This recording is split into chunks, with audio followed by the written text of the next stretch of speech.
topics, whether conscious or cosmic. It's never nonsense, mega levels or microscopic. It's a Killah Priest project, AD control the rocket. Before we land the plane, many things we engage and explain, but unexplained without mass. Welcome to the Killah Priest podcast. Killah Priest podcast.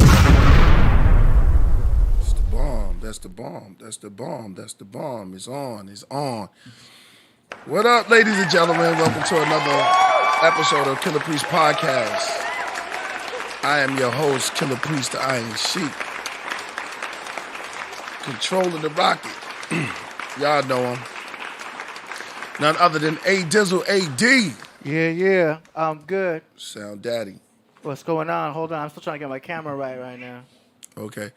That Yeah. Mojito got to start already. Yo, every time we first start, Mojito, you hear. Ow. That's right. Shout out to the chat room, man.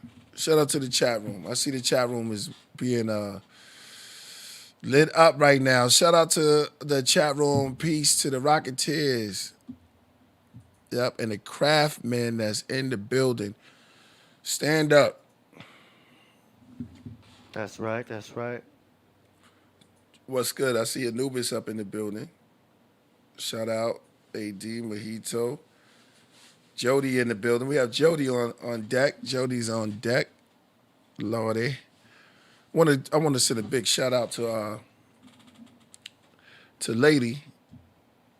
You know, she was but just for good knowledge and sharing knowledge, you know what I'm saying? And doing some research, because I was telling her that you know, a couple of cats were asking me on a live I was doing, like maybe 3 days ago. Mm-hmm.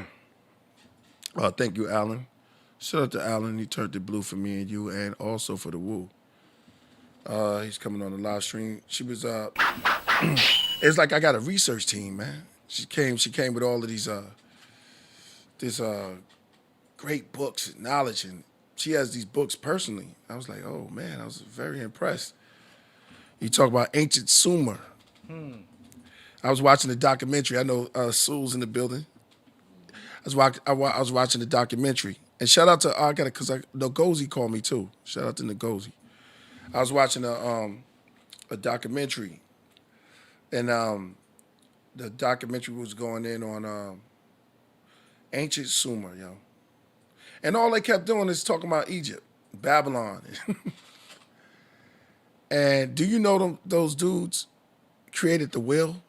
And then certain writings, the beginning of writing, and all they kept talking about was Egypt and all of this, but they wouldn't give Sumer. If I was serious, I would have been pissed off if I was in Sumer. You know what I mean? Sumerians got to be pissed off like, yo, come on, really? We did all of this building, we built all these ziggurats, and all y'all keep giving props to everybody else except us.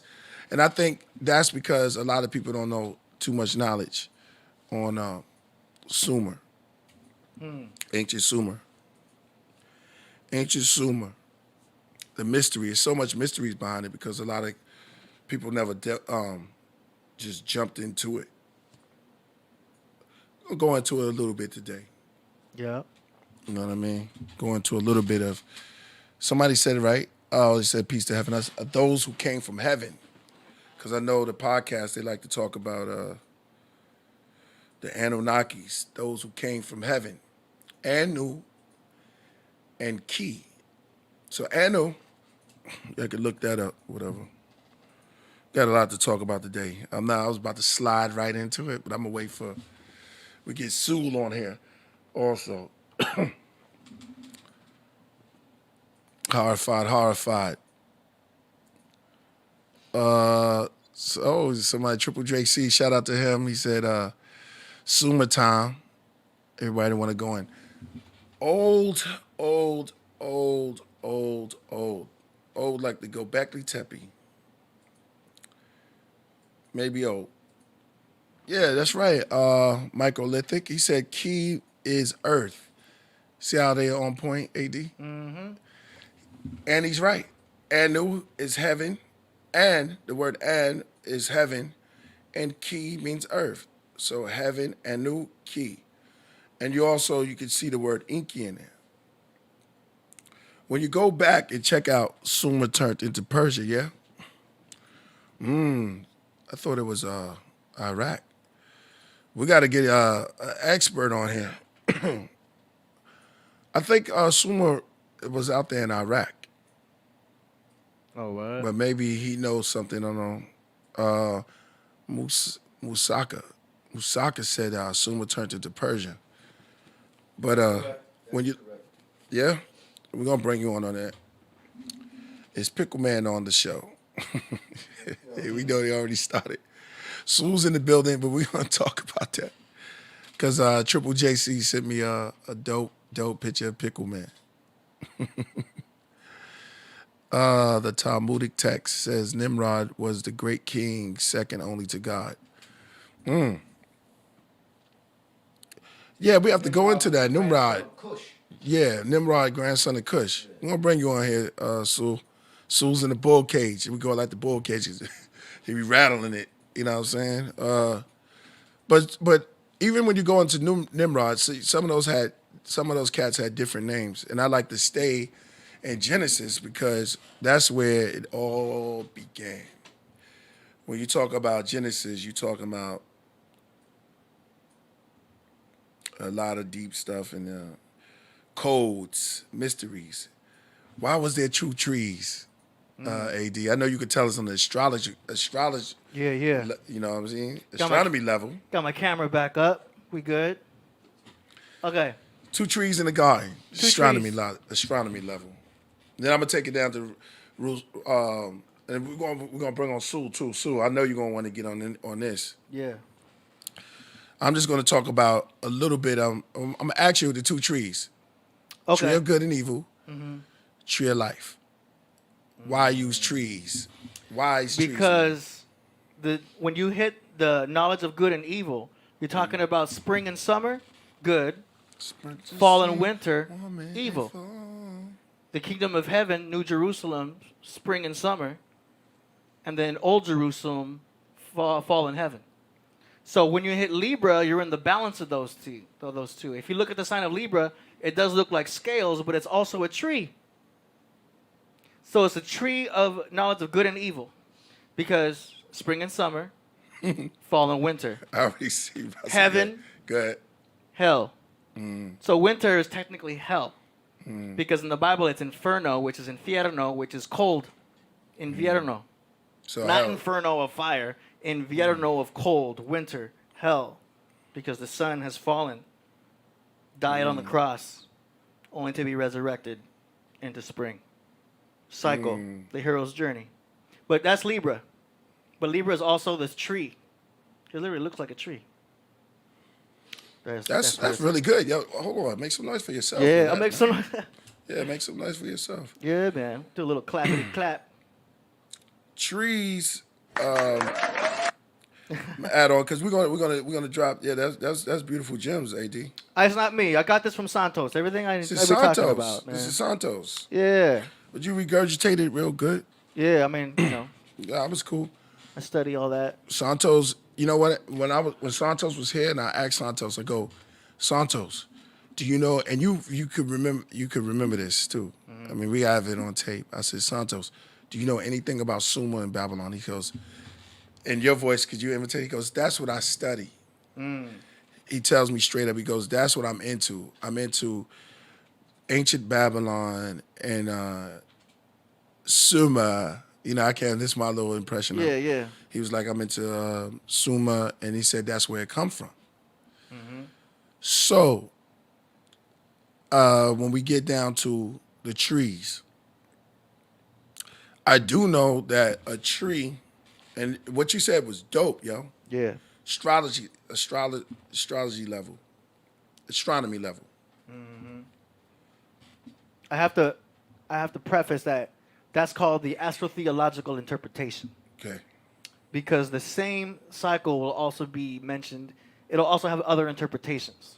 So when I speak as the sun is Jesus, it's not just that. Jesus is also the heart.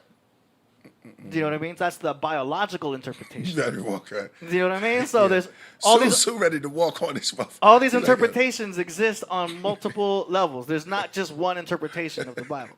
Do you know what I mean? Dr. York returns. Because as above, so below. Uh, So you can speak on the below interpretation, the above interpretation, the theological interpretation, the biological interpretation. Because you got Aries, you got the zodiac through the body, and then you got the zodiac through the sky. And we talked about that before. Aries, Taurus, Gemini, you gotta come back. Cancer, then the Leo heart of the lion, Virgo stomach. It goes all the way through. The kidneys balancing the scales of Libra. You know what I'm saying? The Sagittarius hips, Capricorns, the kneecaps, and then the shins with the Aquarius. Is that the cap? I like to play on words on that. So the Capricorn is the kneecap. Kneecaps. It's the goat. You know what I mean? Ruled by Saturn. Dr. York Jr. They said Rasul is shadow boxing. I can't They wait can see to you come in the here. background, Rasul. They see you. He said, Just so you know. You see yourself right there? Oh, Yeah, just letting you know. it's That not way, that, man. just want to make sure you know you on camera. It's not that, man. When we talk about Suma, yeah, that's it. Yeah. Yeah. Rasul, you one of the top students of. Are you the top? I don't know if you're the top student of Dr. York. Top student.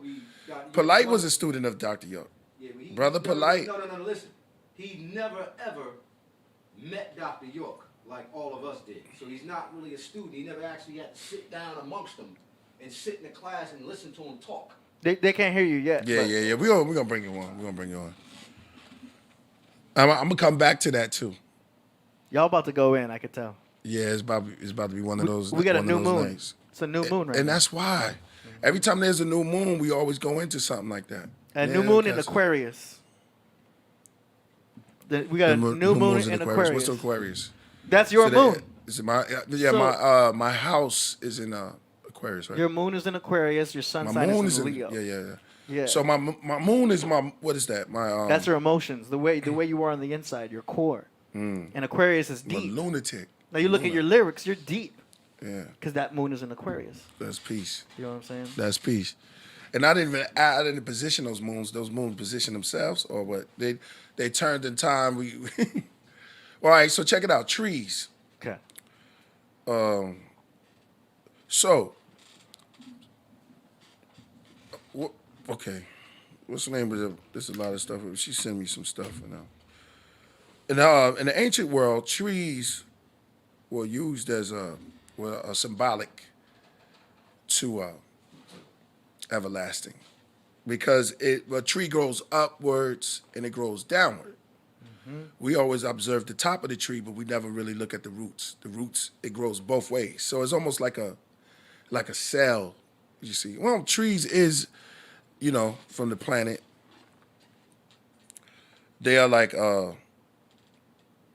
these terrestrial beings that was here before we was here, in water. So they grow both ways. So it's mad symbols you can put in the trees. Sul is rather you kicking. He's high kicking now. It's like, yeah. Cancer's in the house. Shout out to Cancers.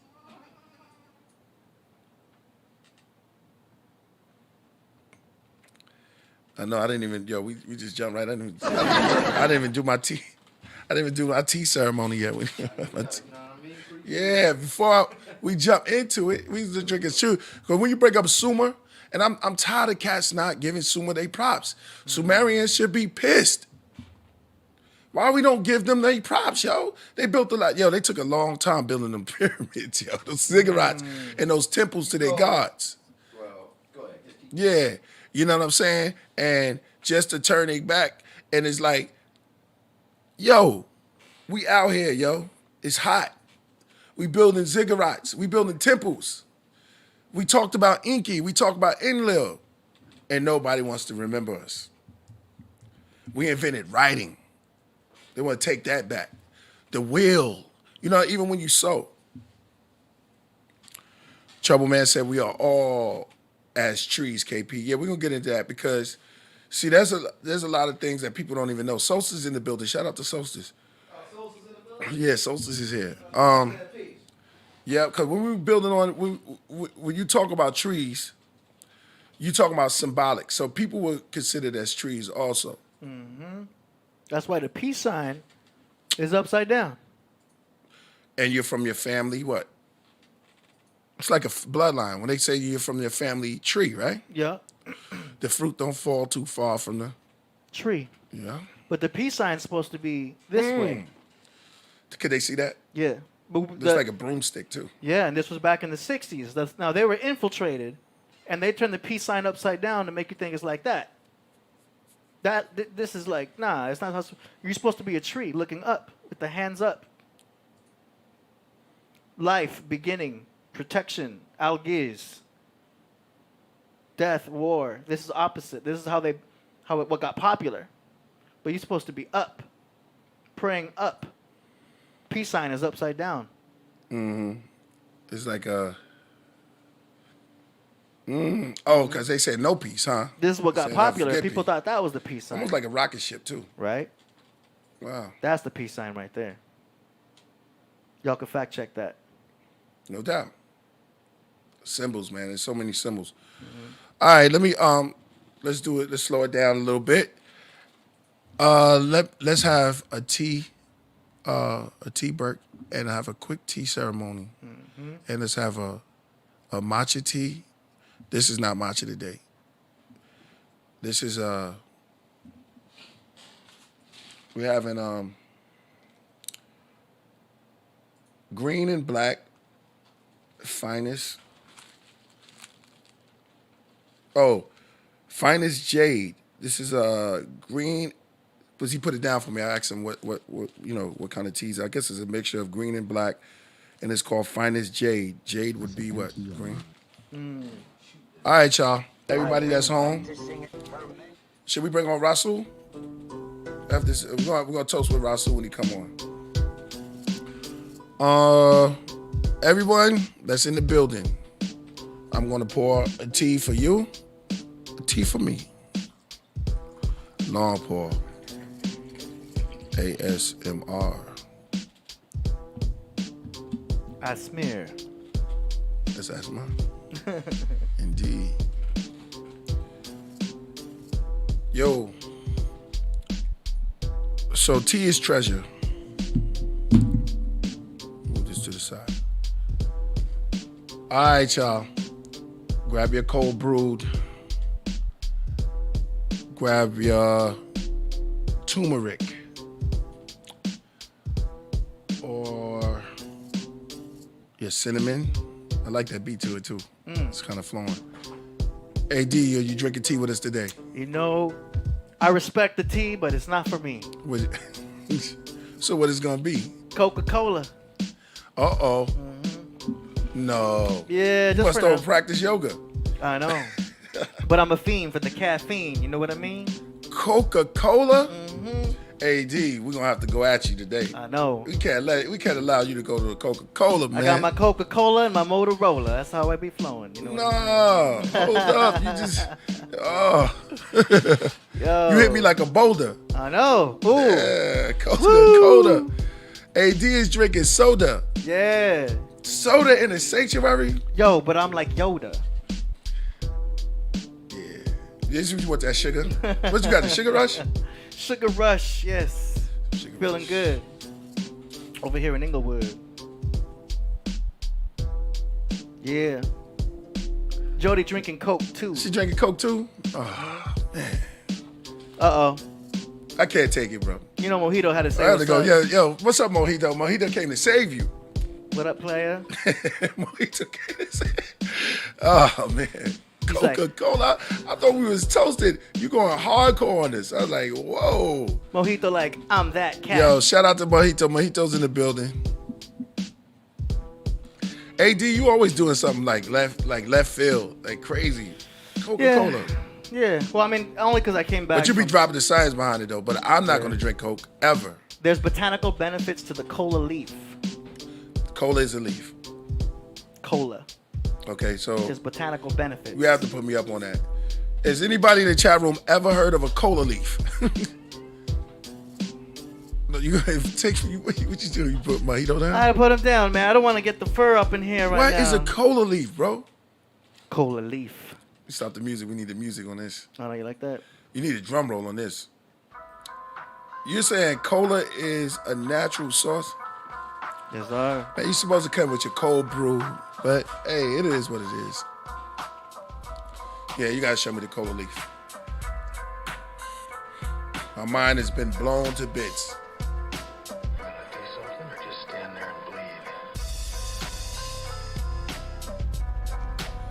Wow, that's a cola leaf? Cola leaf. And this is where... There's a coca. Cola asuminata. Yeah, yo. Yeah, I thought that... Yeah, exactly. I thought a Coke... Right, MJ Givens. I thought a Coke leaf was yayo. Talking in that terms. All right. Coca-Cola. Well, do your Coca-Cola. All right, so you do your Coca-Cola. Jody's joining you too. She got a Coke on her. All right, so for everybody's shot, okay, we got a new liquid to the thing. So you got all my cola drinkers who's drinking cola. This is some black and jade tea. So all my cold brew coffee drinkers, lift up your coffee to my 40 brew Israelite over there. 40 brew. You already got your drink. Yeah, you got your drink. Toast to you. Boom. We're going to bring you on in 1 second because I know you can't wait to talk about this Sumer stuff. Somebody said something wrong about Egypt. What they say? Nah, nobody said nothing wrong about Egypt, bro. Okay. Don't be talking about It's Jesse James, motherfucker. saying nothing about you. We just want to know why they don't get enough for us. All right. Shout out to everybody out there if you're home, if you're doing your cold brew.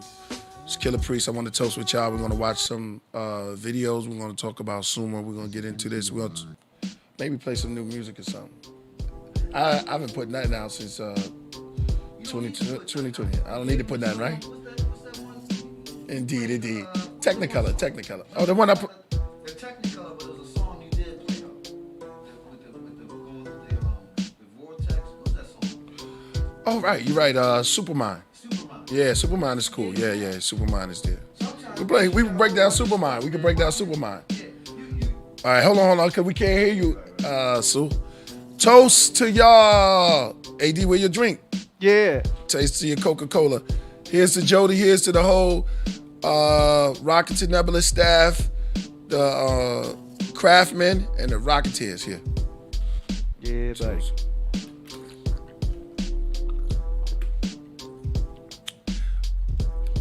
Did I just taste the best tea? What kind of tea is This that? shit is banging. Yo, AD, you got to taste this one. Uh-oh. This is dope. I never even tasted this before. This is jade. Oh, whoa. This is jade. What is it called? Black finest jade. Is that first word green? I can't see with my glasses. It is. Oh, it's green. written down. Okay. Yeah, it's green, black, finest jade. This is, yo, you got to taste this. So it's lady. green jade tea. Well, there's black in there too. So green jade. This is banging. You gotta taste a sip, bro. Oh, man. One sip. Don't make me Just do a little sip. Y'all gonna make me too Telling mellow. you, bro. It ain't gonna get you mellow. I promise. Okay, I no, promise. that's Rasul's cup. I'll get another cup. Okay. Or does he? I heard it. Yeah. Actually, this is good, yo. I got this from Chado's. If y'all in the LA area or order online, this is kind of really good. It remind me of Iron Goddess. We was talking about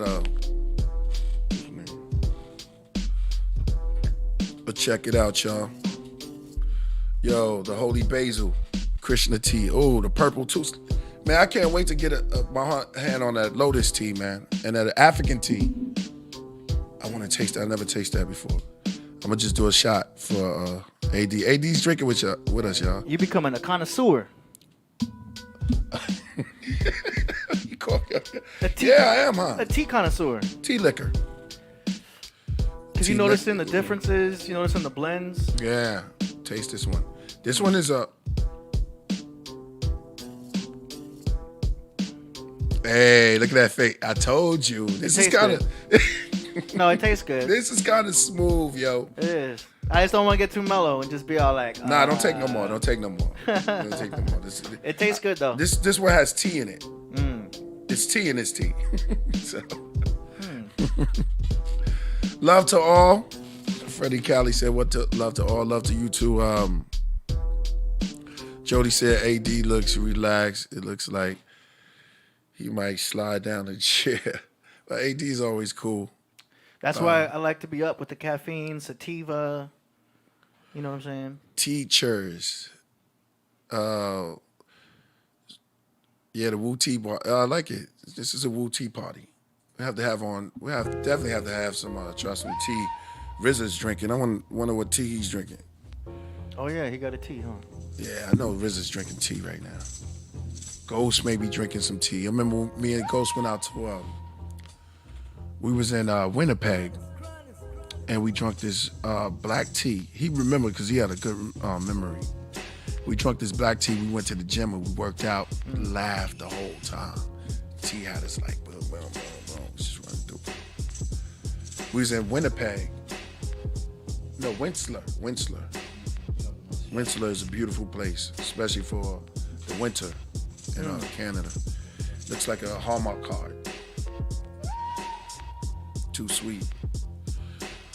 Tea so sweet and peach him twice, no doubt.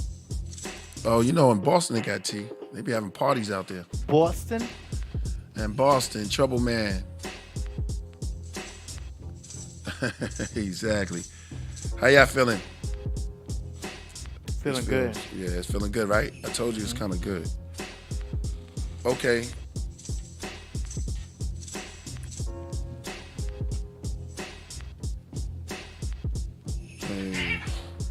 Hey, you better leave that there.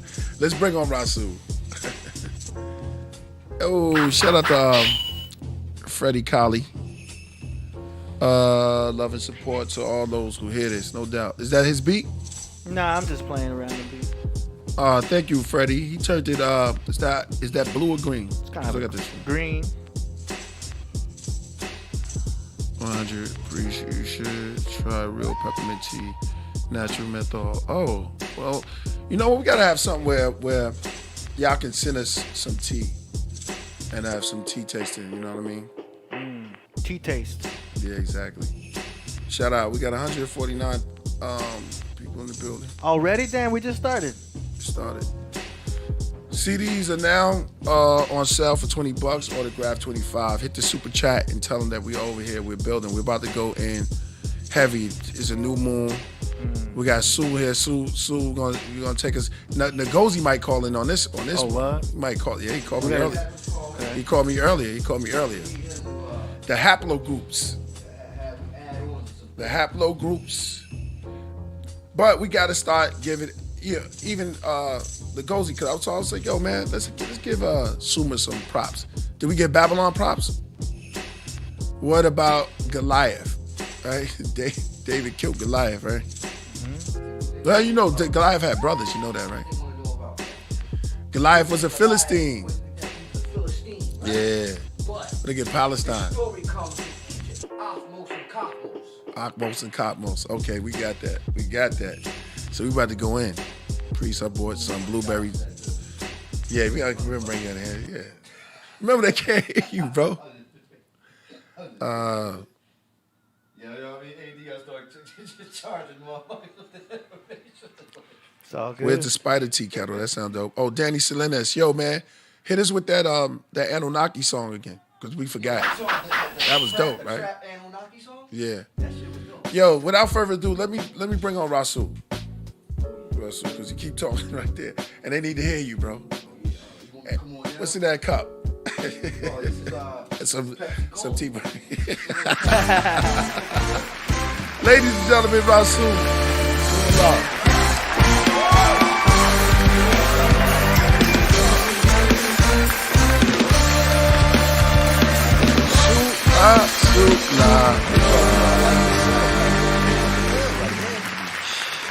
How you feeling, bro? Oh, man, it's feeling great. No doubt. It's always great to be here. with the Killah priest from the Middle East. Yeah. Leo Angel, No doubt. the Melchizedek of hip hop. I like that name. Keep giving that. Yeah, that you know, name. you the Melchizedek of hip hop, yo. In my Melchizedek. opinion, you know. See, thank I you, be brother. going in about the hip hop, right? Right. Because again, I don't want see a lot of cats, right? They be thinking I'll be like dissing cats, Right, no doubt.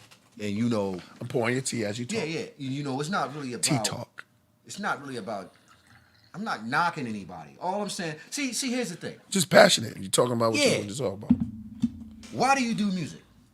You do music for music to be timeless, correct? Mm-hmm. Music is supposed to be timeless. That means that when you make your first record, Right. whether it's a classic or not, You got the feather pen. it's still going to be out there. Well, back in the days, we had Somebody else told me phonographs, hold we a had pen. records. Huh? Records. You know, record people buy records. Right. You remember, you know, your grandma, your mom, my mom, and my grandma. Well, my grandma and my mom passed away, but they want to make sure we stake the Sumer. So I got to Yeah, write no, we Sumer still- down. Yeah. So you know, they would get records. They would All right. collect records. Right. And we still know about James Brown and all those people because they kept it going. It's timeless music. You still listen to James it Brown. now, I love and, James and, Brown. and it's great music still. Mm-hmm. The thing is with hip hop music is like when somebody come out, right? Somebody like you came out, right? 96? What that's when you, heavy mental? I mean- 98. I think you came out. 97. No, I said 98. that. I said that on the song 9697. But I was out before that. I think Gravediggers. No, Gravediggers, right? That is correct. And he did the son. Sons of Man single. Yeah, that okay, was- yeah. so what I'm saying is, when dealing with yourself and myself, when guys try to come in and say these guys are the new music that's out now, they're the legends. Like yo, they ain't got no record out yet, man. You only got one record. How you gonna call yourself a legend? And you only got a couple of mixtapes and one album and a record. How? Jay Electronica, right? Who I think sounds like you. Y'all got the same vocal tone. They're saying he's a legend. He ain't even got 3 albums. He got 1 album. But he's a dope MC. He's a though. dope MC, but yo, you got to look at the embodiment of work with MC. So in that way, when everything goes to the past, somebody can go in the back and say, "Boom, I got Yeah, I the like Killah Jay Priest record." Electronica. I like Jay Electronica. I like him He's too. dope. Yeah, But what I'm saying is, we can't put him on legendary status. You got to have a body of work to be legendary. And then the body of work needs to go with the composition of lyrics that you put down. So, in my opinion, you can't be a legend unless you got at least like 5, 6, 7 albums. You stood the test of time. Being marked as a legend. What about is really- Lupe? Lupe's dope. Yeah, he's dope. He ain't a legend though. No, he's not a legend. He did a So you skateboard say- song. Yeah. Kick, push, kick, push. So I you met talk about Lupe. legend. You talk about legendary. When you say stuff. legendary, Yeah. you got to be able to stand the test of time to be a legend. You can't come out a year from now, from in 2020, and say I'm a legend. Build on. You know what I'm saying? You ain't Yeah. even been out that long, bruh. Right. How you a legend? Your people's minds is fixated on, I'm a legend, I want to be a legend in hip hop. But the body of work, will the body of work stand the test of time? Because you, Here's my Wu-Tang and everybody else, no doubt. Gangstar, that stuff shit. been I out. spilled the tea, yo. Gangstar, Y'all saw all that that? stuff, I all that spilled stuff, we can still go back now. I got it right here. And we can listen to that, we I can listen spilled to the it tea, now. yo. That's a must not do as a tea connoisseur. Yeah. I just broke the rules, bro. So you can't just jump in the game ever talking do this about. at home. Don't ever do this at home, y'all. What y'all just saw, this we might need to we might do the pardon for the interruption. It's like I spilled tea. This is my first time. I spilled tea before. Come on, It's all man. good, man. It's all I'm good. sorry. Go ahead. Don't even worry Continue. about it. Continue on, brother. Well, just saying that, you can't. You know what they say? Yeah, go ahead. Let me keep it real with you. Yeah. A legend is really only after you done passed away or moved on to the next level of life, the afterlife. Yeah, that scared the shit out of me. You understand what I'm saying? Y'all you agree with said me that? on that? Y'all agree with me on that? In fact, man, AD Michael right Jackson here. was a legend. He was a legend. He was a legend because he stood the test of time. Think about it like this. When said, Mike was "Remember a the young time." boy, he was a prodigy. Yeah. And then by the time he turned 18, he was already mastered the craft. So he had stood the test of time. Everybody knew about him when he was a young boy. You know what I mean? And then by the time he did his solo album, it was like, oh man, it's all she wrote after that. This on some Oh, magic he's the shit. best. This shit, I've been wiping for a minute. This shit didn't come up yet. You know. Go ahead, brother. So yeah, you can't just be calling. You just can't just come in the game And just call yourself a legend, man. Nah, I feel Like you. Eminem didn't even do that. Right. You know what I mean? You know, he came in. You know, he did what he did. You got to show a certain Rappers amount are of cocky, skill. though. Yeah, a lot of cats is. I mean, listen, Rap- a lot of rappers are cocky, but here's the thing: can they stand the test? Can they really win a battle? Mm. You know, no disrespect to anybody, but let's say, for instance, and I don't want y'all to think I'm hating. Who do on you be anybody. talking to? I want to. Here's my question for Rasul, and everybody want to know this. For Rasul Allah, who you be talking to when you not like when you? Who do you hang with? And y'all, do y'all have this conversation when you you know, with your crew or whatever? Like All the time. All the time. I talk Who to do you John hang with? Murdoch. I talk to all the lost children of Babylon about it. In fact, I was just talking to John Murdoch today about Eminem. And I told him, I said, I listened to the new album, Eminem's new album. yeah, And I love the lyrics and what he's doing. I just think that the reason why people are trying to ridicule Eminem is because maybe it's because are they of the beats. ridiculing him? Yeah, they trying to say that. But I was listening to that Clubhouse. I don't know if you got that app, but didn't I was hear it. listening to that. These guys had a long, drawn out conversation about Eminem.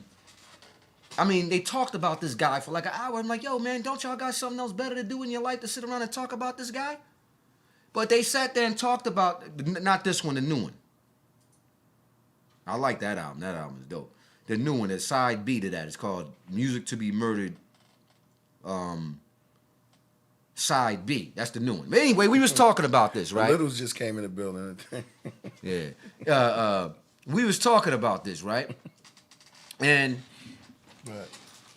I think that Eminem, the only thing I'm not criticizing him because I love Eminem.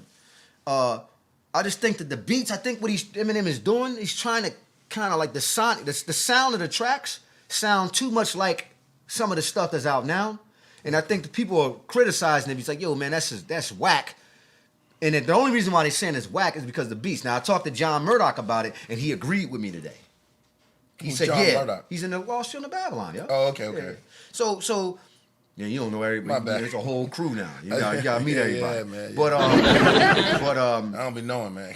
yeah, anyway, so my whole thing is that Eminem's production is a little kind of like sounds a little bit kind of like what's going on today, and I think he's just trying to cater towards the sound that's going on today. But I mean, it is what it is. You know what I'm saying? That's what I told him. I said, man, I don't really like the beats, really like that, but the lyrics is off the chain. You know what he's doing with the beats and how. In fact, in my opinion, Eminem is rhyming over those beats how you supposed to rhyme over. Now you listen to some of these other guys, they don't even just. There's an 808. You supposed to get all. Remember back in the day, like Bone Thugs and Harmony. Yeah. And and they would hit the crucial conflict, the fast rapping, Twister and all them.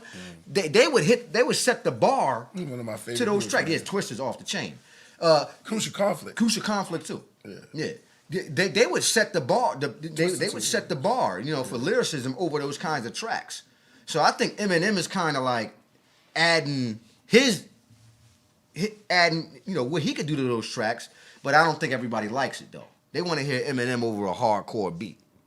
You know what I mean? I think that's the problem. Right. Yeah. Okay. So yeah. You can't be a legend. No disrespect to Benny the Butcher. I love him. But you ain't a legend yet, man. Until you put out more bodies of work. You can't just come in the game and just declare yourself a legend. When we first started, we didn't do that. Because we had respect for Kane. We had respect for Rakim, KRS-One. All the legends that came before us. So how can we just come in the game and just say we a legend? You couldn't do that in the 90s and the 80s. You could do that in 2000. No. But you could not do that in the 90s and 80s. You had to show your worth. You know what I mean? Most of the time, people failed. And they lost the battle because if you wanted to throw guys... See, the problem is it's just not a lot of good hip... I wouldn't say it's not a lot of good hip-hop out. People want to have that reminiscent of the 90s. That's why, people can just come in and they think they're doing a 90s sound. And they say, well, I'm a legend. I'm just like Nas. I'm like Wu-Tang. I'm like Gangstar. I'm like Beat Nuts. I'm a legend because ain't nobody doing this sound no more. They even got cats with Nas' name. Oh, was it Little Nas X? Huh? Was it Little Nas X? But there's another Nas too. Another Nas. Yeah, you're right about that. That's good for Nas though. I mean, that's kind of dope good. for him. That's good. How would you feel about that? Somebody running around. Lil Killer Priest. Yeah. Young KP. Yeah, what would you do about that? Young How would you feel about that? Heavy mental. We gotta play that song. Heavy mental. Shout Heavy out to, mental. Yeah, shout out to Anunnakis. Yeah. Elohim. Oh, I don't know. Can we play that song again? I like that song, man. Divine Peace of Law. And Shout out to Divine Peace of Law. He made it blue for me and you. Let's look up the definition of the word legend, so everybody on here can understand what it means. Because a lot of people use words and they don't even know what it means. Because you know what a legend means, right? Yo, man, you got to be dead to be a legend. Yeah, wait a minute. What? Yeah, you can't. You could be a living legend, but you got to stand the test of time. But most of the people who are legends, they passed away. It's like old folklore or some shit. Like Exactly. That, legend. Like the legends, Exactly. the epics. Like if I wasn't here, right? The Epic of Gilgamesh. Exactly. Yeah. So We don't cats talk about can't Epic cats of can't just roll out of the bed and say I'm a legend, yo. They talk about the Emerald Tablets of Thoth. Yeah, exactly. But they don't want to talk about the Epic of Gilgamesh. Well, you know what they say. You one of those cats? Yo, What, get what? mad. You got. I know you like the Epic of Gilgamesh. I read the epics of Gilgamesh and I read the Emerald did? Tablets of Tahuti. Yeah. Yeah. Yeah. Because you know. So you know about the death of Enki. They talk about the death of Enki death and of going Enki. into hell and all of that stuff. Exactly. And You listen, a lot of people are gonna disagree with me on this. shout out to Danny Salinas. I have a few videos, priest. Let's start with the video for Rasul called Reptilians by Don Arcade. Interesting though. Yeah, interesting video. Let's do it. Reptilians. I think that's Don Arcade is the cat that made the Anunnaki, I think. I think that's the dude too. All right, yo. He might be a Nuwapian, yo. This brother seems like he's a Nuwapian. We gotta get in touch with this brother. I like this guy.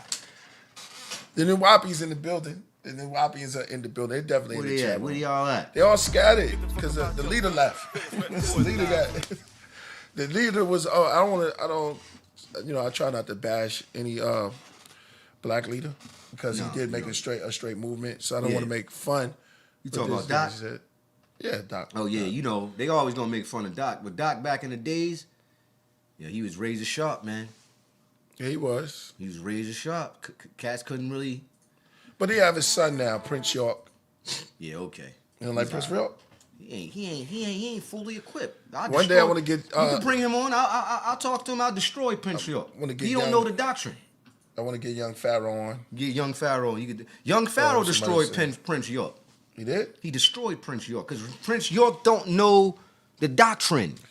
He just want to go up there, stand up there and sit on the pulpit, sit in the chair, and be like, look, I'm Dr. York's son, so y'all got to follow me. It don't work that way like that, man. You got to know the information. Okay. Rasul, did you ever do the $99 demo back in the 80s? Nah, man, I ain't that old. What are they, at Pay Hill Records? Nah, I never did that. That has nothing to do with That has nothing to do with York. Oh, I don't know. bad. I was a kid in the 80s, man. Okay, let's play the Reptilians. Feelings record live from the Corner Center. Walk out grinning, download the memory. Feeling just like I'm the Fresh Prince with my Uncle Phil and my Aunt Vivian. It's so cold on these amphibians. Traveling the prime meridian, changing colors just like chameleons. Reptilians, running businesses. In nice. Paradise is in the frozen tundra. Whoa, glide back. If it break, don't say I ain't told you. So thorough like we in the 80s. Hit 'em with the ice, baby. Tried to talk about the agenda, but they just look at me like I'm crazy. Yeah, I'm talking about the real Draco while we in this fake world like some Legos. How you gonna learn what you wanna learn when they got the information makers? You gonna mess around, be too upset. When come to find out you a Gia pet. Finding out what's really in this land. Lost for words, they don't understand. Reptilians, bro. Dealing with these reptilians, bro. Yeah, you know they all cold-blooded, bro. I like this. About your reptilians, bro. Because Dealing with these reptilians, bro. Yeah, you know they all cold-blooded. Yo, that was dope. Big up to what's his Make name? some noise for him. Yeah, that was dope. I like that. What's his name? Donnie Arcade? Kanye Arcade. Yeah, Donnie Arcade. Big up to this brother, man. The video is dope too. He walks through the sun. Oh man, that's awesome. How come I've been sleeping on this guy? I don't know. This is Anunnaki. And then we got This is dope. Anunnaki. Hey, what is it? Anunnaki. Where they at? Anunnaki. Yo, you know when I was in Atlanta, right? DJ Fu, my homeboy DJ Fu, he would always try to tell me, he's like, yo, Snoop, you gotta do it like this. And I was like, man, he'll be in the studio with it like Spaced out with it. Anunnaki. Man, I don't want to rap over those beats, but now I'm looking at this brother right here. Sound like a young kid, too. Yo, he did it. He did it. Like, this is like the trap, spiritual rap. Trap hip hop. Coming to America like King Jock. from Atlanta? Came in here to get I don't the know. resources Where's this brother and from? I get the money like I'm Junior Mafia. Looking like I wouldn't read up. Looking like I might be King Tut. I don't even try to mean mug. All the talk, it just might get you beamed up. Looking at this planet, we done came up. I just came here with that green stuff. I'm a giant to you little rappers and our bodies. the video is hard. Daylight. They don't know what they should name us. Came from the Daylight, he sky, said taught us he- strange stuff. he played Call with us the demons, stars. call us Yeah, angels. Call us guys, call us stables. Taught them how to do the mathematics. Taught them how to do the biology. Niggas try to say Illuminati, but they ain't knowing that I'm Anunnaki. Hey. Okay. Anunnaki. Anunnaki. Spaced out with it. Anunnaki. Yo, this is hard, yo. Anunnaki. If you had a deal, Somebody said this guy is a student of Dr. Billy. I'm spaced out Calls with it it. from Atlanta. I don't know who Dr. Billy is, but this brother sounds like he's a student of Dr. York. Spaced out with it. Now Anunnaki. you know Dr. York wasn't the only one dropping all these things. Spaced out Well, with here's it. the He thing. is one In the of them. South, this brother sounds like he's from the South, and Dr. York dominated the South in the 90s. So he was in New York, but then when he went down south, he dominated. Meaning that you got to think, you got to think. Remember all the books in Brooklyn and stuff. All over New York, he took it down south and killed the whole South. He had Texas, he had Georgia, he had Florida, he had North Carolina, South Carolina, selling the books like crack rock. Kinda like a ventriloquist. So And he had Got him the, and he talking built to the the, puppet. he built the land. We had the land. We had 476 square acres of land in Edenton, Georgia. I've been there many a times for classes on land. could you just walk up in there? Well, no, you couldn't. You couldn't if you had to have a passport and an ID. Right. Yeah, so we had our own passports. And we had our own ID because it was sovereign land. Like the sovereign Yeah. ID. How do And- you have any of these ID still? Do you have these? I lost them all, man. And what did they have? Did they have lost them Dr. York face on it? Or No, it was just our seal. It wouldn't That have. was just, it was a seal. No, it was a nation, man. He Yeah. didn't put everything. When you open the Well, you see the passport up- books.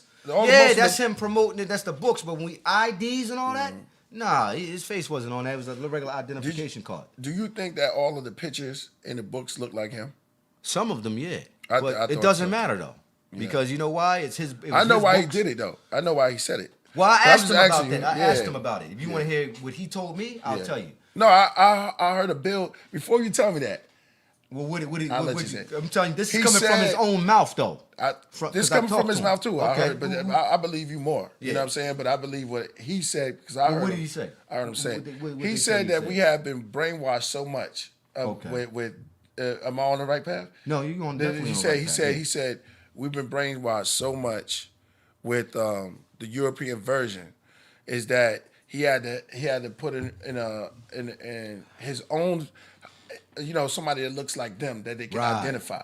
Right. Okay. That's Great. what Yeah. he said? So yeah, that's exactly what he said, and he told me that. He said that basically the way you said it, that's what he told me. He said, "Yo," he said, "Listen, Sue."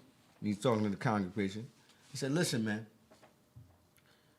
People like images, and there's certain images do certain Bye, things Rafi. to people.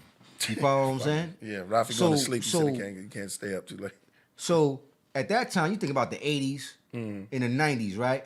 All you seen was a depiction of the white Jesus, and that would be considered God. So when Doc came on the scene, he said, no, Jesus didn't look like that. On the scene, He niggas said, no, was Jesus is black. petrified. You feel what I'm saying? And now, Jesus is black. Moses is black. Muhammad. Oh, they got mad at Dr. York. He made a black image of Muhammad. Sallallahu alaihi wasallam. They got mad. Them Arabs wanted to kill him. Hit it again, Rasul. Say the holy words. Sallallahu alaihi wasallam. Okay, Muhammad. Rasulullah Muhammad. Okay, not me. But them Arabs got. Podcasts don't know how to speak that. Them Arabs got mad at Dr. York for creating a black image of Muhammad, and they wanted to kill him.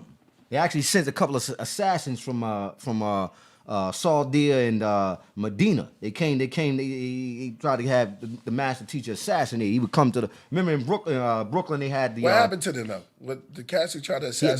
Dr. York at that time, and you know this. No, his security was superb back in the days. Right. Nobody could touch him. Right. You know, he had the whole Brooklyn, the whole Canarsie, all of Brooklyn, because, you know, he was more like a political figure back then in Brooklyn, in a lot of ways. How you see, because you was there. Yeah.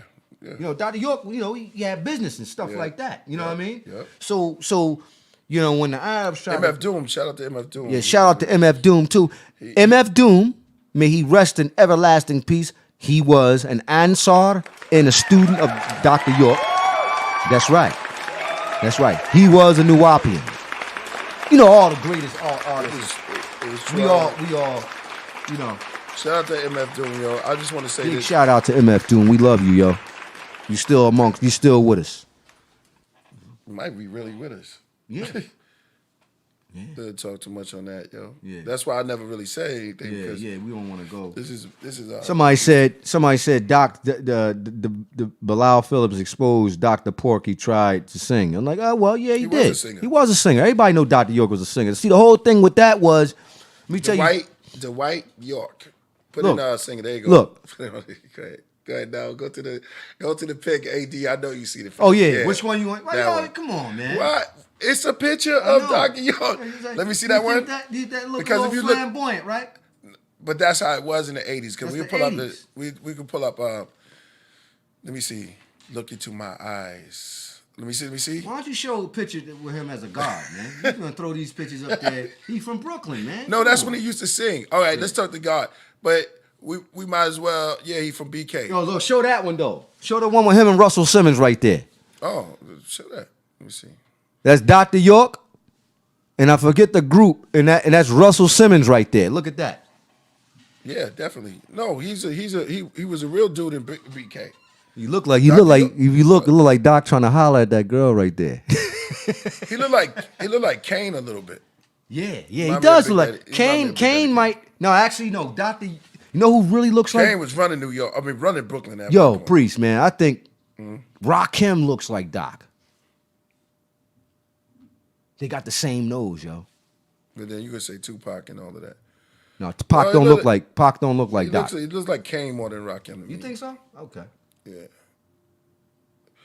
Show- Because Kane is a Brooklyn dude. So, Oh, right. And Rakim is from Long Island. Right. Okay. You know how you say, yo, these cats are similar. You know what Right. I'm saying? So he kind of give me a Kane vibe. And then he's looking straight down her shirt. Yeah, he is. Dr. York is trying to find the Anunnaki right there. He said, let me see. Dr. York is like, yeah. But this is show Look at- another picture though. Probably was a lot of coke that night, especially with Russell back in the days. You know that because that did Curtis Blow. Yeah. Back in the days, That's Coke- enough. Good look at this one, Priest. drugs was going on the right hand side. a normal This is Dr. thing. York. You got Curtis Blow. This is Dr. York. I never seen him. singing. Man. You never seen his video? No, Dr. York got a video, like a music video. yeah, I it's seen funny, that. it's funny, It's it's also Orange Juice Jones. Television, Dr. York, and it's on me. We doing this? We really doing this? Are we doing this? Turn it. There he is, though. That's the master teacher, yo. That's crazy.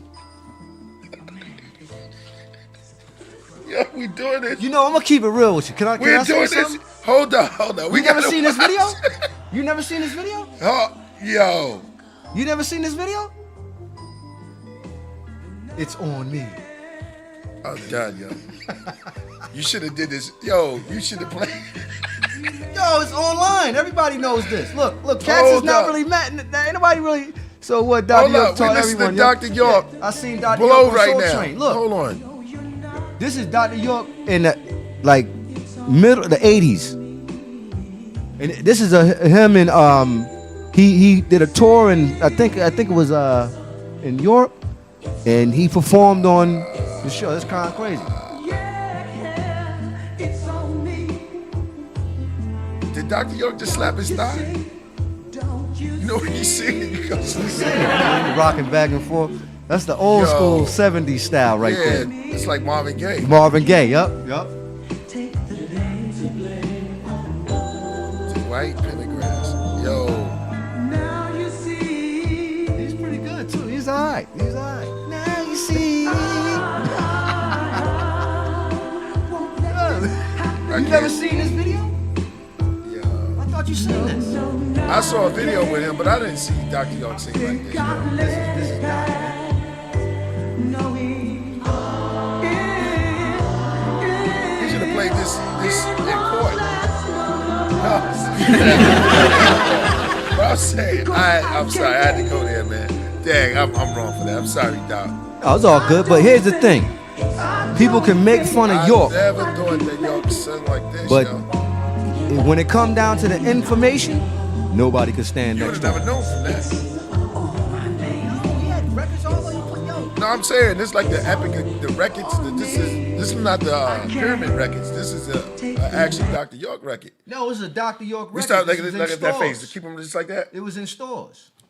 Wow. So York, that's no, not- he was a singer. No, Yeah, he was so- a good singer. Yeah, you know he worked with Kenny Gamble and Leon Huff at Philadelphia International. Yo, he wrote a lot of songs for people Man, too you in the industry. know everything about York. Do you know who else he wrote with? Yeah, you do. I get all the I don't information. know. I don't from know. Dr. York. I don't know everything just about said- Dr. York, yo. But So you don't- just don't- said a can't lot, put that though. on You me. just said a lot. Everybody knows that about him. I though. didn't know it. You're from Brooklyn. You're supposed to know that. I know he sung. I know.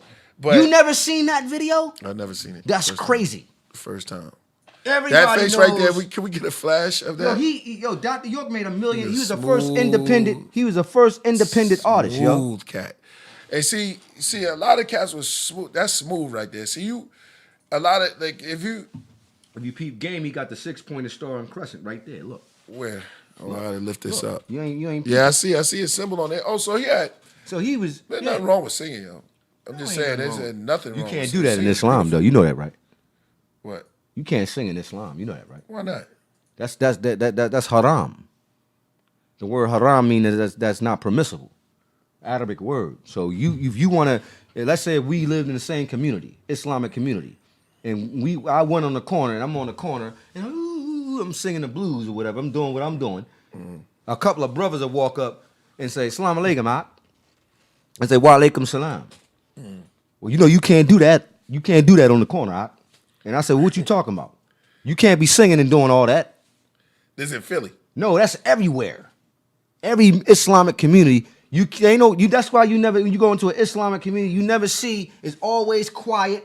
It's always very, very clean. You never see, if you see somebody on the corner selling something, they selling incense, books, or candy, or food, or something like that. But you never go into the masjid or the musalla and you see a person in there singing and carrying on. They don't do that.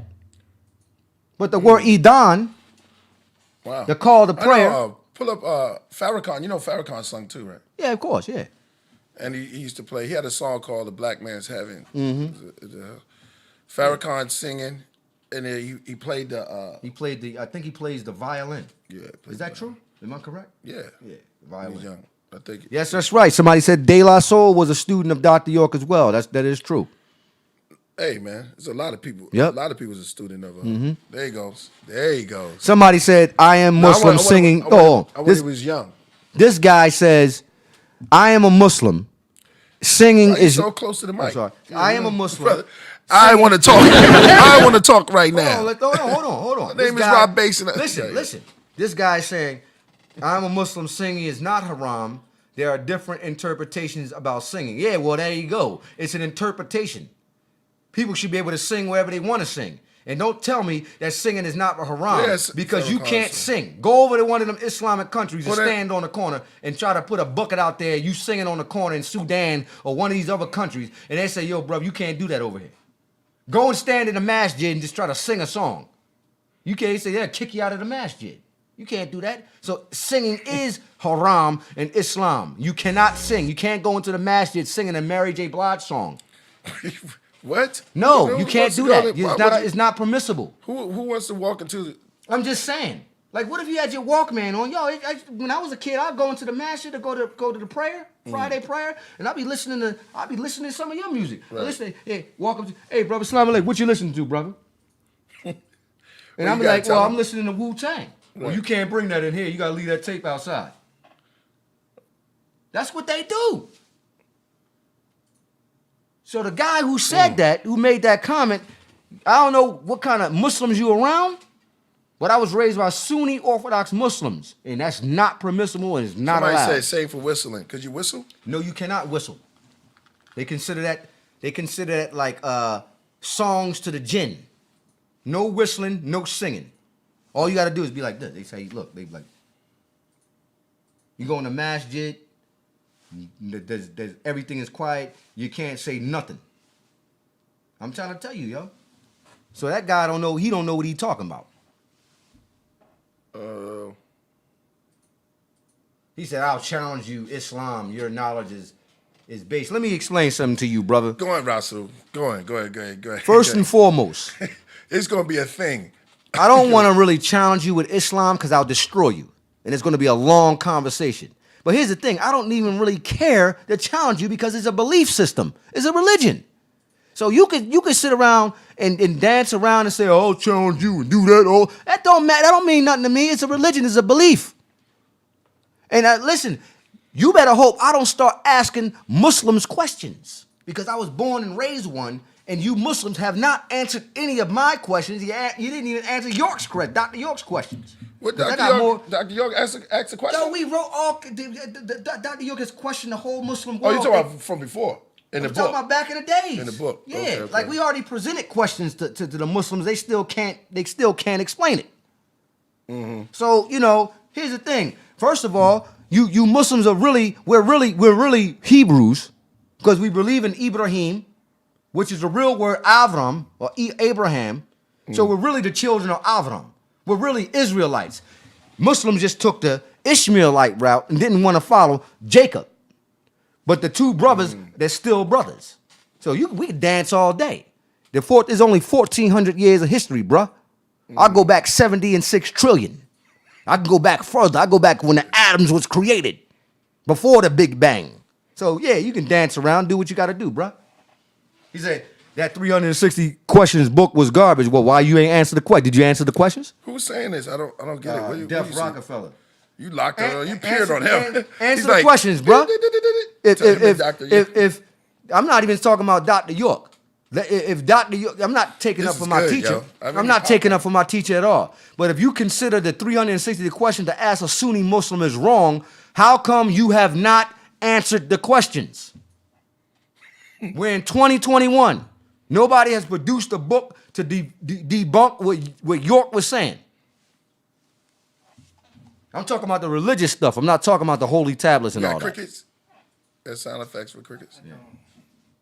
Yeah, so it is what it is. But go and proceed, my brother.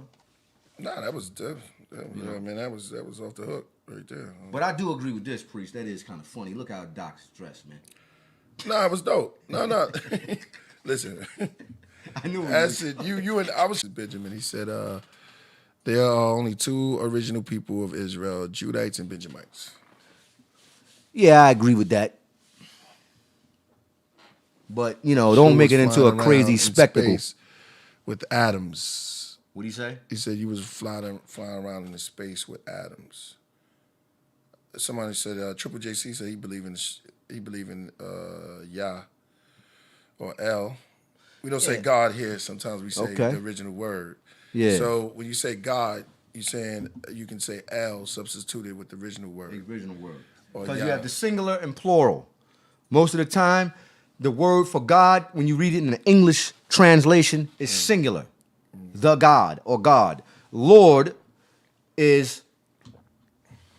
doesn't necessarily mean more than one, but is attributed to a particular being. I It's like believe your that. Yahweh You said With the 12 I tribes am and who I am. sons of REI is garbage. Could be. 12 tribe chart, biblical though. God is not. I mean, they coming in. This is movie. AD, Well, the word Yah. where you Here's the at? thing. AD's Here's the like, thing. listen to this. Yo, right? hold on, This is hold good on. stuff, huh? What we gotta do is that you guys Let 'em don't cook. read. Let 'em You cook. guys don't read your Bible Let them cook. because the Israelites was in captivity in Cook. Babylon for 400 years before they actually had a God. So they got their God Yah and Way from Babylon because the word Yah and Way in Babylon was represented as good and evil. Yeah. You don't believe me? Go read your Bible. Don't believe anything I say. Go research it. Mystery. Yahweh. Okay. Jazzo was Ansar. Put Indeed, he Jason was. on. That's right. That's my brother. Indeed. You know? Could, And that's from your could I land. Why stop- all the greatest rappers come from Brooklyn, man? Damn, y'all some wild We do got cats, some. man. We do got some heavy. You got you, Melchizedek. Well, yeah, you know, I just love MCs. You know what I'm saying? There's a great Slick Rick to me is one of the best. Yeah, yeah. See, MCs that ever graced the mic. He's one of Give me a clap, Slick Rick, please. Slick Rick the Ruler. I got mad when he got locked up, yo. Yeah? I was really upset. I wanted to cry. I was mad when he got locked up. Wow. That really hurt me, man, because everybody around my way will tell you, man, when you hear that doom, gather around party people that's still living and get on down to the old slick rhythm. Yeah. This one here is called the Rule of My Man. I think he took Brooklyn by storm. Brooklyn cats love, everyone loves Slick Rick. Yeah, but to me, Slick Rick is like one of the greatest of all time. Greatest, yo. Greatest. He's my favorite. And then I'm standing next to him in London, yo. So we in the park together. Yo, how was that? Did he recognize you? Yeah, he kept asking me what's my jewelry. I had some jewelry on. I think it was like, I don't know, some type of stone, like a onyx stone. And he was You always very had interested. you always had the magical the emblem. When I first met you, you had the rings on. You had the ill. It's like, yo, you was an Israelite. Yeah, diamonds, Right, yeah. diamonds. I had diamonds. You was a king. You was a king. The lion head. Thank you, brother. You know, I was like, But this Rod, brother right here. but he made the song. Well, we don't get in trouble for this, right? All right, Slick Rick has a song called Moses. Yeah. Oh. So Slick Rick was dropping some jewels too. He have a song called Moses. Yeah, we talk about Big Daddy Kane. Big Daddy Kane, that's another rule. That's when Kane is like Mike Tyson. When Mike Tyson first came, he just was like, but I'm talking about just fly physique.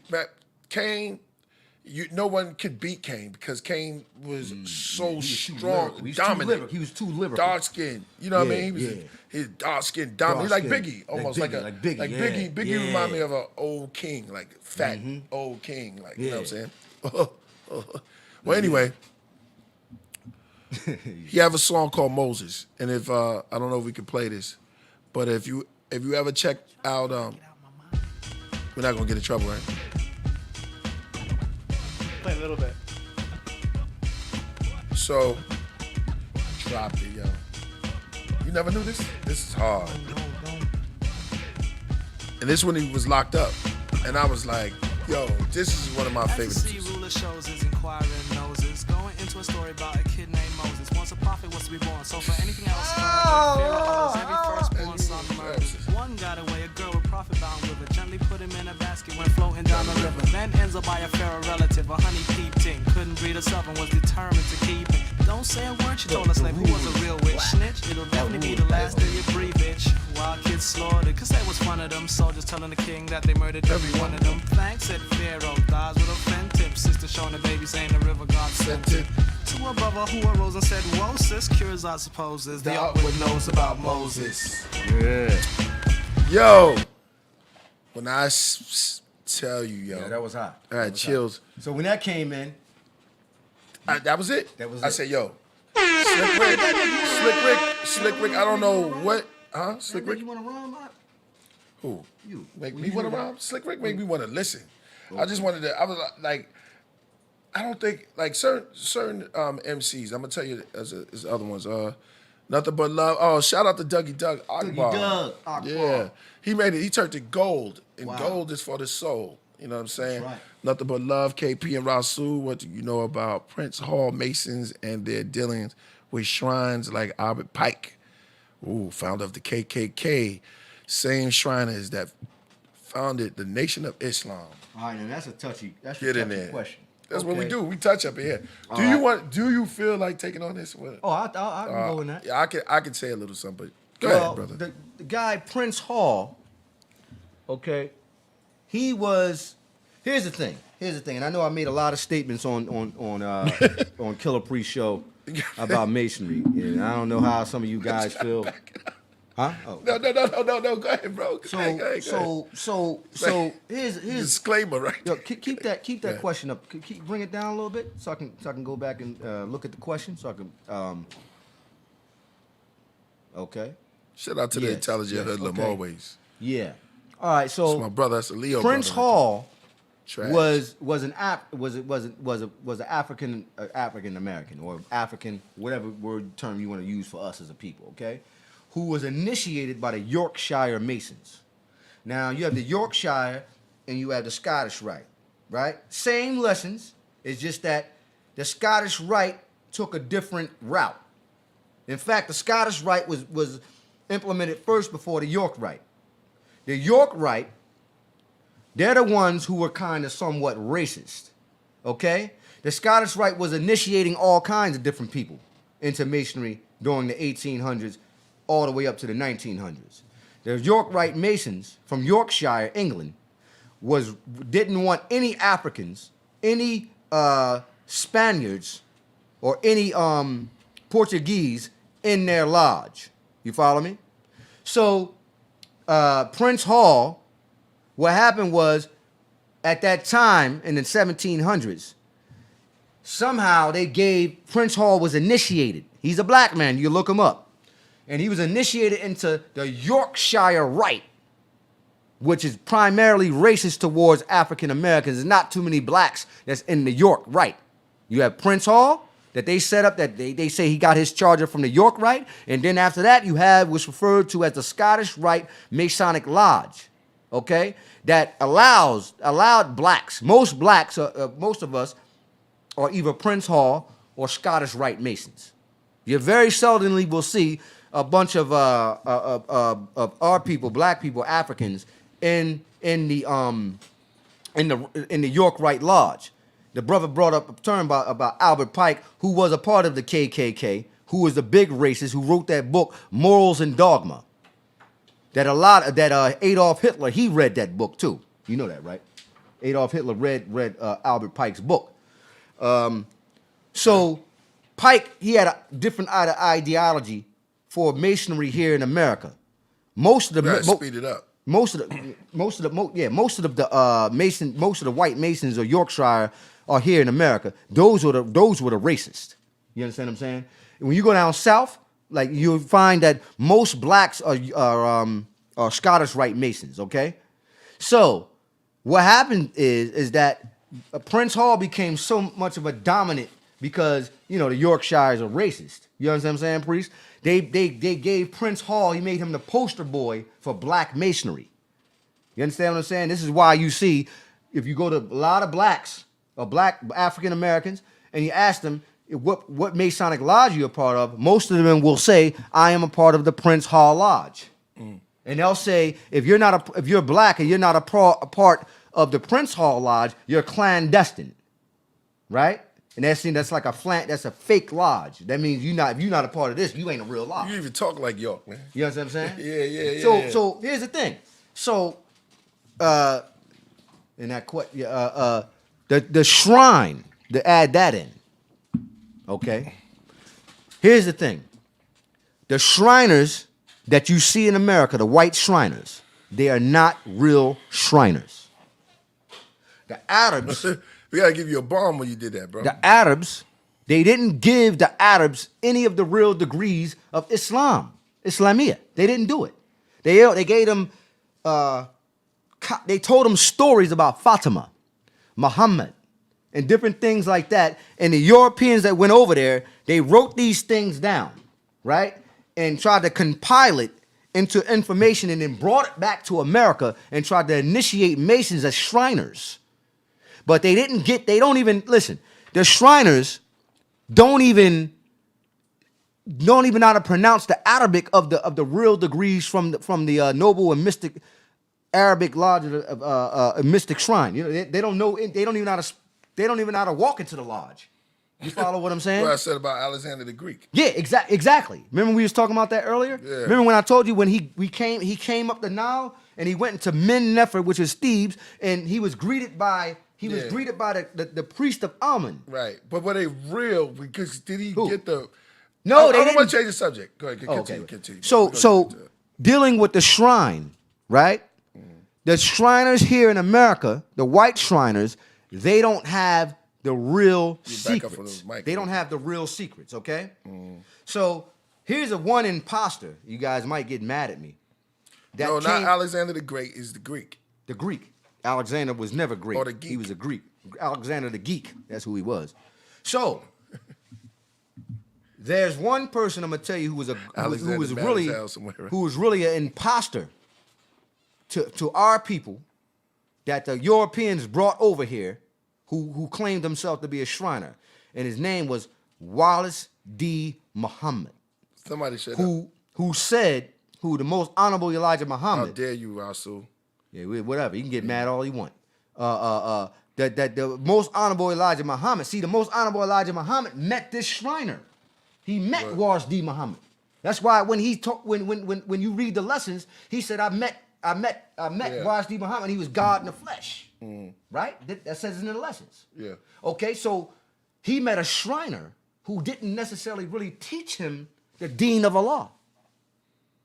He didn't get the kalima. He didn't say La ilaha illallah Muhammad Rasulullah. He taught him Masonic lessons. No, you're not a Negro. You're an Asiatic black man. You follow? Yeah, I'm listening, bro. Yeah, You're talking to them, though. Yeah, I'm listening. So at the end of the day, the Masonic information that came here and was given to us blacks, they don't really have the secrets anyway, but they picked and choose who they wanted to give it to, and they made Prince Hall the poster boy for Masonry. Okay? Trickle down to Islam. They didn't want people to really, blacks in America at that time, the 1920s, 1930s, they didn't want them following Islam because they knew that it would take them back to Africa, the cultural link.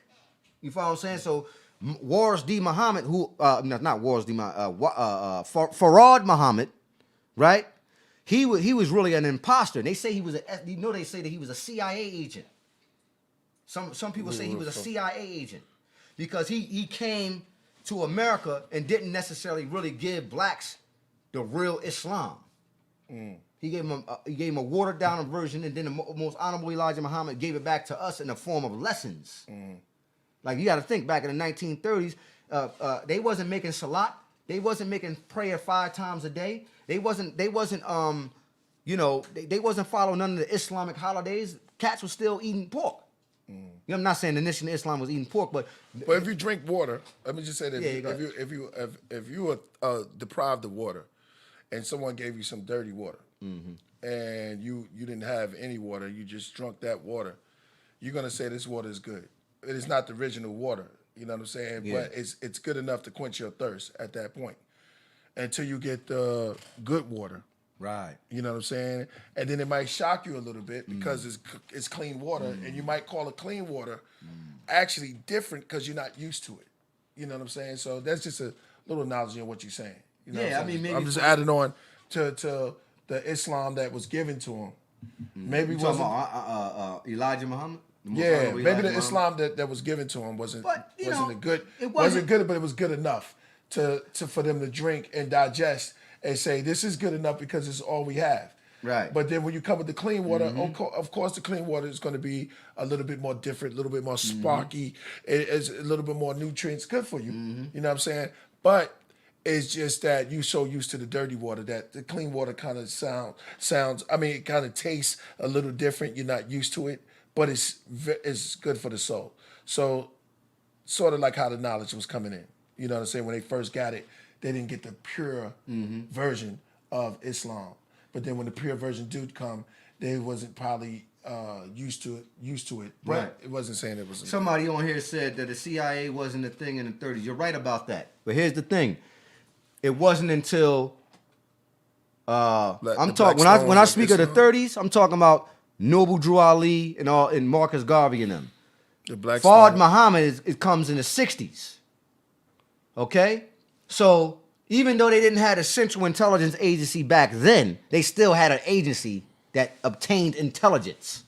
So you can't, the term CIA didn't exist at that time. But trust me, bruh, they had an organization of individuals within the government that basically gathered intelligence on black folk. Let me. Sim, there you go. Go ahead. Are we making noise or what are we doing? Just make noise for all of that. Let's make some noise for that, and then because I don't even know.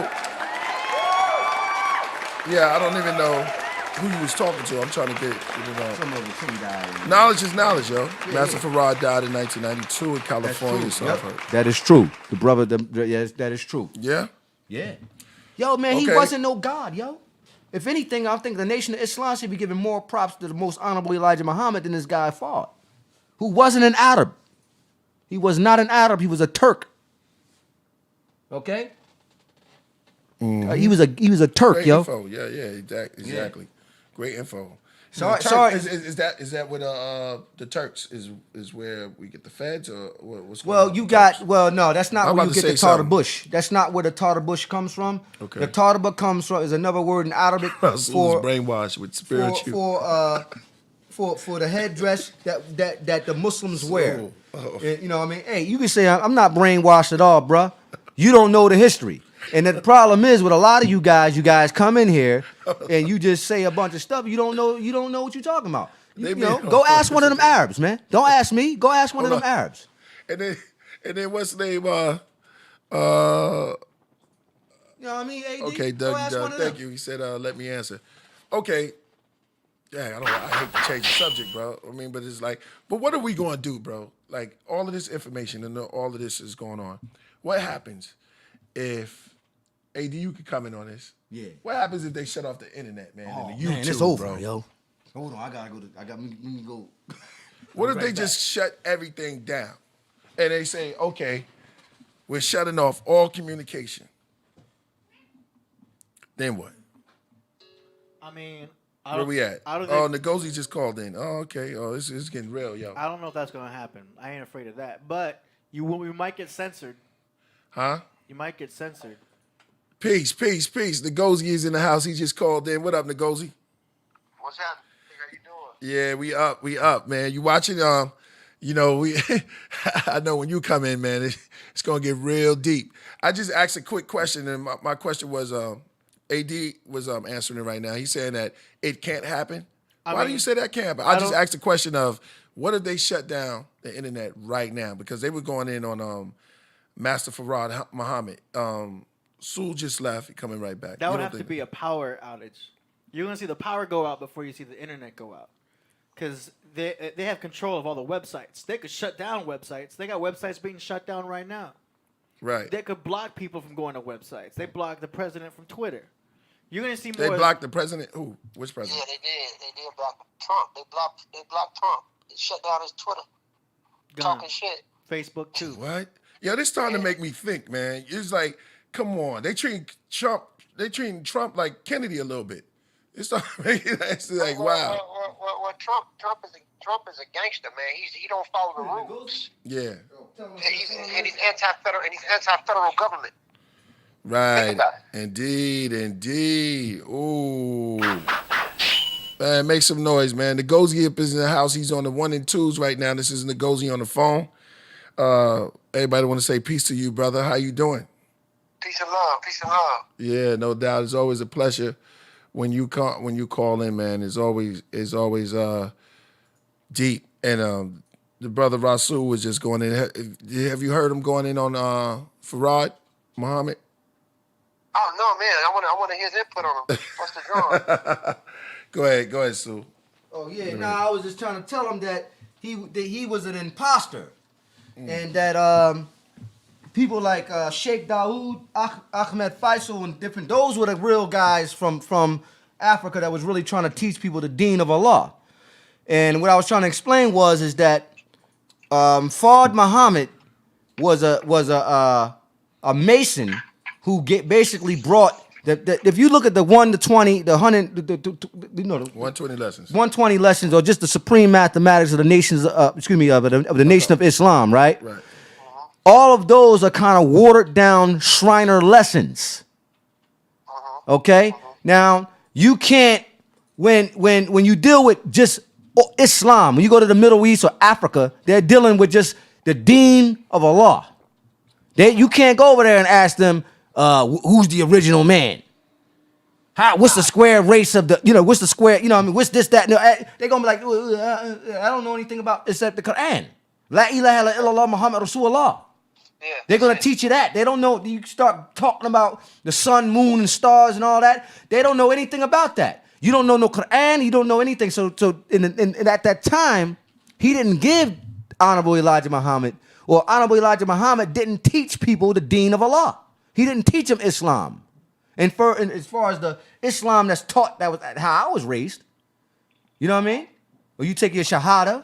You learn the Quran, you certain things, wudu, certain rituals, certain things. Yo, they didn't get that in the 30s. They once when the honorable Voodoo, isn't that voodoo? No, man, that's an Arabic word for wudu, not voodoo. We do wudu before we pray. Yeah, when we make prayer, clean. It means cleaning yourself when Arabic. So Right. Fard wasn't he didn't teach them Islam. But what the Honorable Elijah Muhammad did do was take those lessons that clean up our community and give you a culture. You gotta think at that time, at the 1960s, 40s, 50s, yo, man, we was running around with our heads chopped off, believing in a white Jesus. Right? So even though the Honorable Elijah Muhammad he didn't give nobody an African. He came as an African himself, but he did put that picture up there with that guy Fard holding the Quran.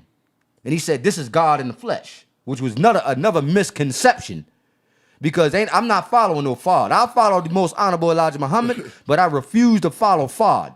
You understand what I'm saying? So That's what happened. that's what happened.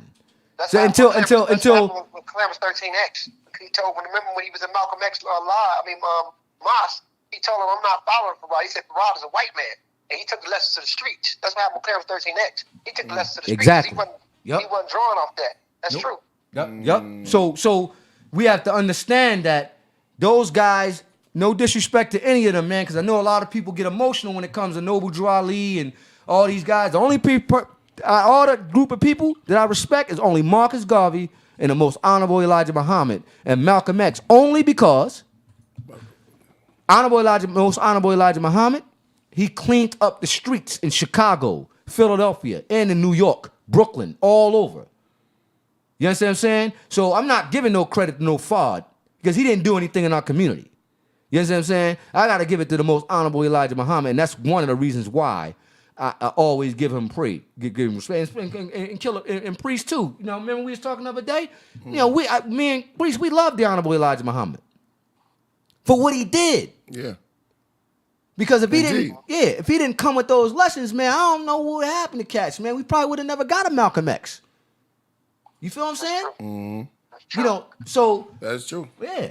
So those lessons, those Shriner lessons that these Europeans have, and the lessons from the nation of gods and earth, okay information, but outdated information. And I'm sorry, the white man in this country don't know nothing about Islam.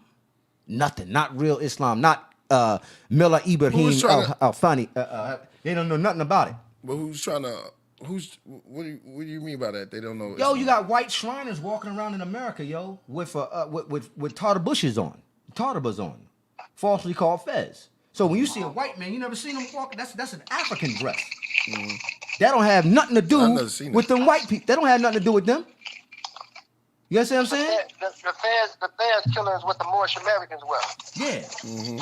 It's really called a tartar bush. Tabush. Yeah. It's not Fez. Fez really See what Fas. I get on. We It's say about in to get on. Arabic Fas. We spell it F-A-S, not F-A-Z. That's that Maghribi Arabic mixed in with French. We don't call it Fez. It's Fas. It's Fas al Maghribi. You understand? That's what it's called, or the Maghrib. The real central city was called Marrakesh. That's And, right. and Fez was the university. Yep. You understand what I'm Fez, saying? Morocco. And they wore tarbushes. You understand what I'm saying? They never called that headdress a fez. That's something that Noble Drew Ali came back here because he couldn't speak Arabic and told all his followers, you're wearing a fez. That's not what it's called. Tarbush. That's what it's called. You know what I'm talking about, Ngozi. You know what I'm talking about. Absolutely. Tarbush, yes. Man, Yeah.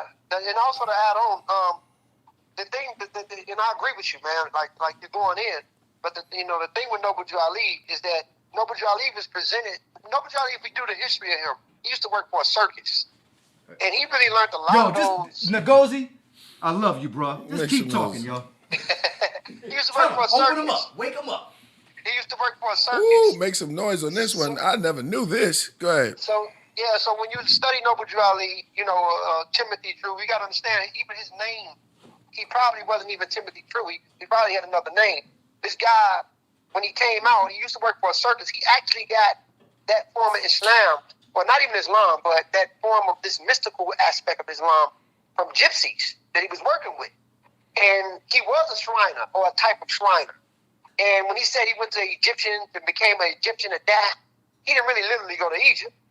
It's also researching him going to Theosophical Society and studying all those different books, and even copy and pasting the Lost Aquarian Gospels and creating his own Circle 7. So he really didn't come with an authentic Islam. He came with something that he was abstracted from gypsies and other people that he was working with accumulately, and then presented it to us over here as if this is what it is.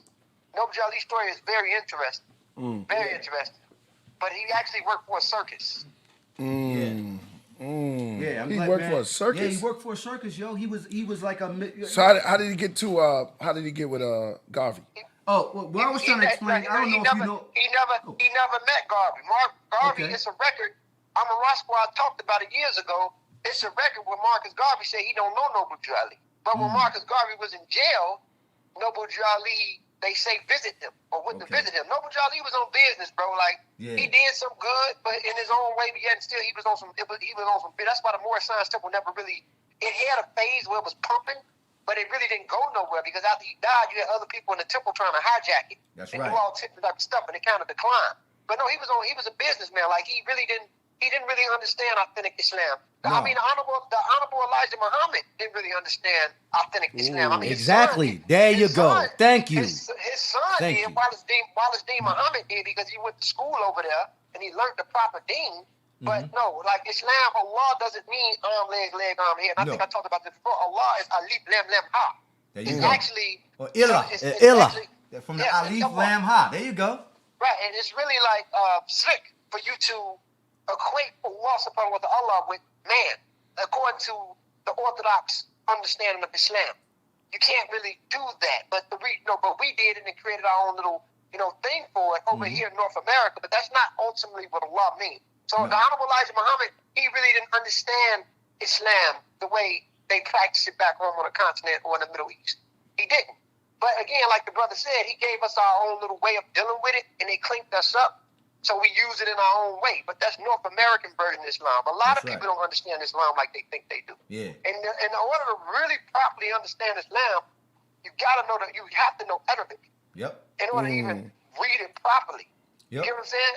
And the most powerful aspect of Islam, I mean, you have the Sunni and the Orthodox Sunni, and you have the Shiite, but people don't know that the Sufistic aspect of it comes out of the Shiite groups. Yep. Some of that shit can get extreme. It can become very extreme when you're dealing with Islam. That's right. So right. it's like, And- Like what do you mean extreme? Well, they do certain. They don't. The Islamic culture don't really talk about it, but they have certain, rituals that they do. Rituals? Yeah, and especially in Sudan.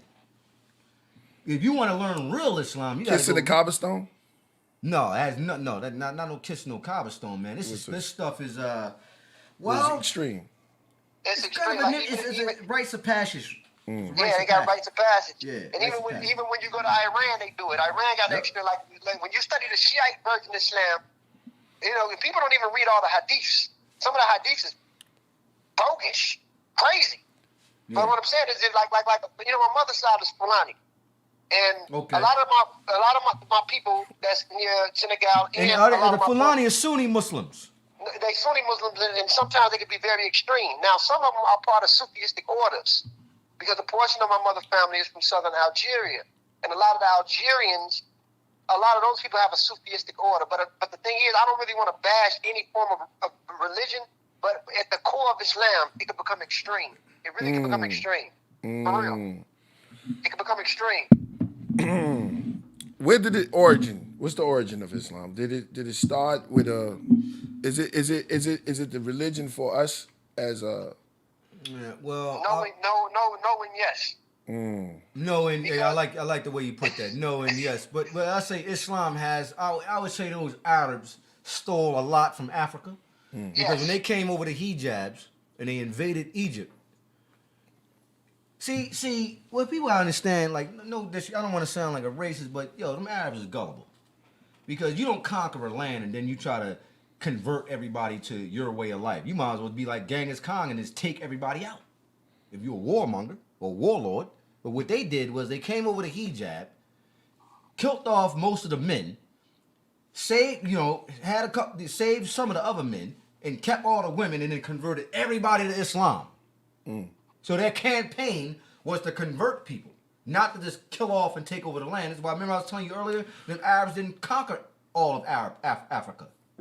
They did not. So they used Islam, the religion of Islam, to kind of like invade countries and stuff, but they wasn't really successful at it. So the Africans, which was one of the first places they invaded because they came over the hijab, they converted, they killed a lot of people, they converted people to Islam, but they really intermingled with the Africans, what they try to deny.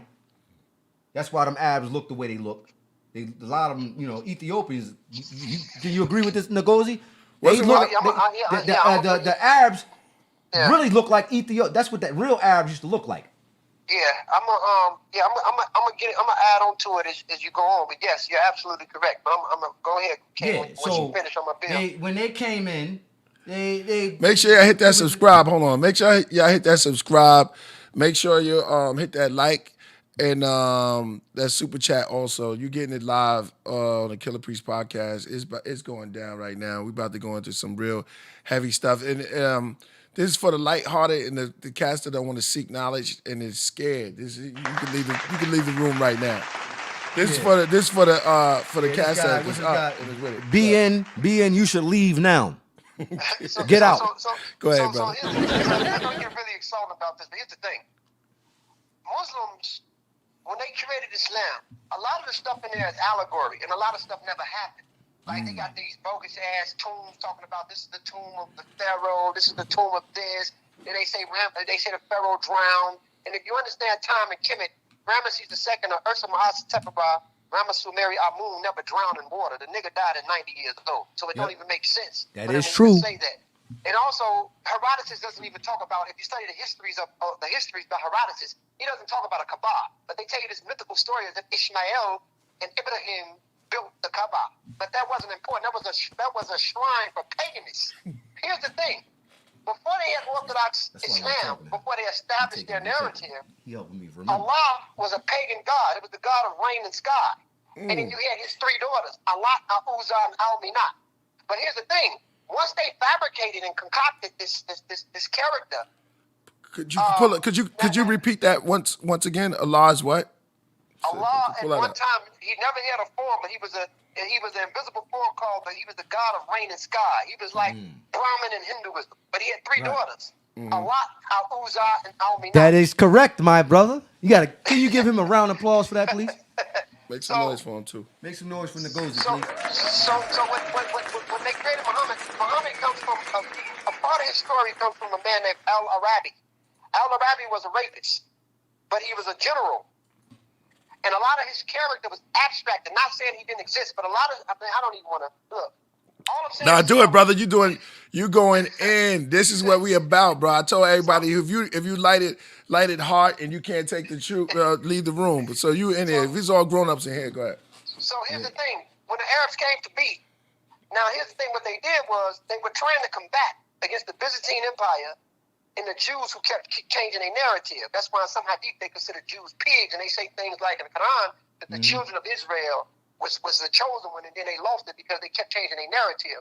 So the Quran, which means to recite, was only created. Now you got to remember, the Mohammedans exist before the Quran. The Quran wasn't even a full concocted book until 300 years after the religion was established. They didn't even have a full book. That's right. In fact, not to cut you off, God, Muhammad had his Hafiz to remember everything because he didn't write.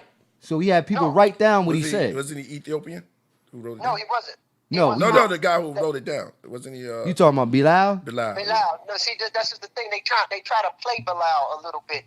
This is the disrespect that they have. Yeah, for towards Africans. They don't want Bilal to get no props at all. They don't want him to get no props because Bilal was that nigga. He was the first one to call out Adon. That's this right. is why we're able to say Bismillahirrahmanirrahim, Alhamdulillah Rabbil Alamin, Rahmanirrahim, Maliki Yawmiddin. We're able to do that because of Bilal, because he was the first one to call out Adon. People don't understand that. You feel me? That's so right. the thing is that, but they take his credit away, and this is why, when Prophet Muhammad after he died, peace be upon him, in a metaphorical sense and a literal sense, his nephew and the other dude was battling. They tried to play Bilal. Hamza and Ali. And Ali. So they tried to play Bilal and say, Bilal said, this is what they say, he said, Bilal could have been the leader of it, but he said that Muhammad's shoes was too big for him to walk in. Like second played the nigga, backdoor the nigga like the nigga can't do it. He ain't good enough to do it. He was Muhammad's right-hand man. He was Muhammad's right-hand man because he was the most devout and the most loyal, but his right-hand man was slightly, if you really look into it, as if he was just a good follower. And not only that, I think Muhammad knew that the Arabs was racist against Bilal. They did, because remember, Prophet Muhammad, peace be upon him, said, be weary of the desert Arab. Yep. And then he said, we will go to the land of Ethiopia where the people have done no wrong. So he found innocence in the Abyssinians. If it wasn't for the Abyssinians, the religion wouldn't even been saved when he was fighting against all the desert motherfuckers that was over there going crazy. That's right. The Rastas talk about the Abyssinians. Yeah. The Abyssinians, the Ethiopians. Ethiopians, that's right. So here's the thing. That's why I say Islam is partially for us and partially not, because once it was filtered by his nephew and them other people and they hijacked it, the whole narrative of it changed. But Islam doesn't have a straight line history. Islam in the beginning, now I'm not saying it Allah, it's like Yahweh. Yahweh wasn't the first God of Canaan or Israel. Yahweh was a warrior deity, and he had a wife at one time. But he changed his position once the Shashus and the Aparu came together. They established Israel, Samara, and all those zones, and then they established these tenets, because the first actual book that the actual Hebrews had before they had these late components that was added on was Deuteronomy. So what I'm saying is that when you follow the trail, Yahweh was, you have to understand, it was henotheistic more than monotheistic. Now, when it comes to Allah, you even find Allah as the God of war and victory, Allah, with the Akkadians. That's an old Semitic deity. Then you find it in Yemen. So later on, these people they were zigzaggers before they have a established system. Exactly. Now, when it comes to who, you always had an African presence in Arabia. Matter of fact, to be honest with you, the original people in Arabia, if you look up something called the Nubian complexes, was black people. Africans. Yeah, give African. Picture. Go ahead. But in a Bronze Age, populations from the near Caucasus in Iran, bringing the J marker down, and J1 and J2 start to dominate those areas, and you had a bottleneck with a lot of us. So a lot of the population that we had, you found us clustering towards Yemen and the Mahiri groups, and some of us even going back into Ethiopia, because even the Habasha of northern Ethiopia, where Haile Selassie was, is a crossbreed between the Agag Cushites and the wandering Arabs, and these groups of Arabs were Christians. That's why the Ethiopians practice a form of Coptic Christianity that comes out of Syria. That's correct. That is correct. Keep on going, brother. Keep on going. So the early Arabs, Arab only means to wander. It's not really a straight line with these people. But when you get this structured form of Islam that we see, is it for us or is it not? It could be for you if you choose for it, but you have to know what you're dealing with. A lot of the it origin, a lot of it is a lot of it is cool, and some of it is extremely made up. A lot of it is exaggerated, to get points across. But they only created that book to combat against the Torah that was constantly being changed. That's in right. The Byzantine Empire. That's That's right. why if you look at, like, if you read the Quran and let's look at the Surah of Maryam, and you read the story of Esau or Jesus in there, it matches up with the book of Barnabas, Jesus. This is how you know that they kind of like took the rejected scriptures that the Romans rejected out. Not to cut you off, man. I remember when little years back, man, Doc used to always point that out. Dr. York, man. He pointed that out. Barnabas, when you read the book of Barnabas, it's a story in there. When Jesus was a child, he turned the clay into doves. And you find that same story. I remember that story, yo. And so what I'm saying is what the Muslims did, there was a lot of rejected scriptures that was hovering around the Middle East that the Romans, that the Byzantine Empire rejected. So the thing is that they took it and created their own banner. So we got to really study what's going on. So these people were only put in play to reject against the Jews who kept constantly changing and kind of like got lost in these newer populations in the Byzantine Empire group. And when they spread, they put Bilal in there because Muhammad said something in one of the hadiths. He said, "I come for the black and the reds." The black and the reds were the population that actually exists in Arabia. Black population of Arabs, and which is the Mahiri groups and other groups, and a red group that you see, that you find common. That's what he said he came for. But overall, when you really read it, it's really something going on amongst, it's been a lot. It's been filtered. It's been filtered, and they're trying to go against these other people. That's the only reason why it was created, to combat against the Jewish text and the Byzantine text from the Roman Empire. That's right. Yeah. You made a big point. The master teacher, Dr. York, used to always point that out in class, and it's one of the reasons why, because everybody would hate it. People still hate Doc. But here's the thing: he used to beat those pale Arabs up, yo, with just straight facts from their religion. You understand what I'm saying? I'm not saying. So they try to play Bilal out, right? All the time. They call him a raisin-headed slave in the hadith. Yeah, You know that? raisin-headed slave. They call him a raisin-headed slave. But Muhammad said, even though his hair is as dry as grapes, Allah has footsteps in heaven before me. And that was kind of like an insult because I love you to death, brother. Because you bringing it back. Yeah, how many times I gotta tell you, God? Hold on, brother. This is in their information. Tell him, Ngozi. Tell him. He called a brother head. He called Bilal a raisin-headed slave. He said, even though wait a minute, hold on. What book is this? Where did he say this at? Read the hadith. You gotta read the hadith. A raisin-headed slave? He called him a raisin-headed slave. Who said that? The people was making fun of him, and Muhammad. The people of Muhammad was they said in that according to that to the hadith, that text, they were making fun of Bilal and calling him all kinds of names. Why would the Arabs put that in there? Why would the Arabs put that in their hadiths when that was the best friend of the Prophet Muhammad sallallahu alaihi wasallam, alaihi salam? Why would they do that? Yeah, it was hard. He said, even though his hair is dry as grapes, Allah has put stuff in heaven before me. Why you gotta say that, bro? It don't matter what the fuck his hair look like. Here's the thing, Ngozi, all the African people, Ethiopians, Africans in America, all Africans all over the world who's Muslims should be questioning that. Yeah. But they should be asking. They should go to their imam or their sheikh or their wali or Maulana, whatever name they want to use, and ask them, open up the hadith. Hey, so what did Muhammad mean by that?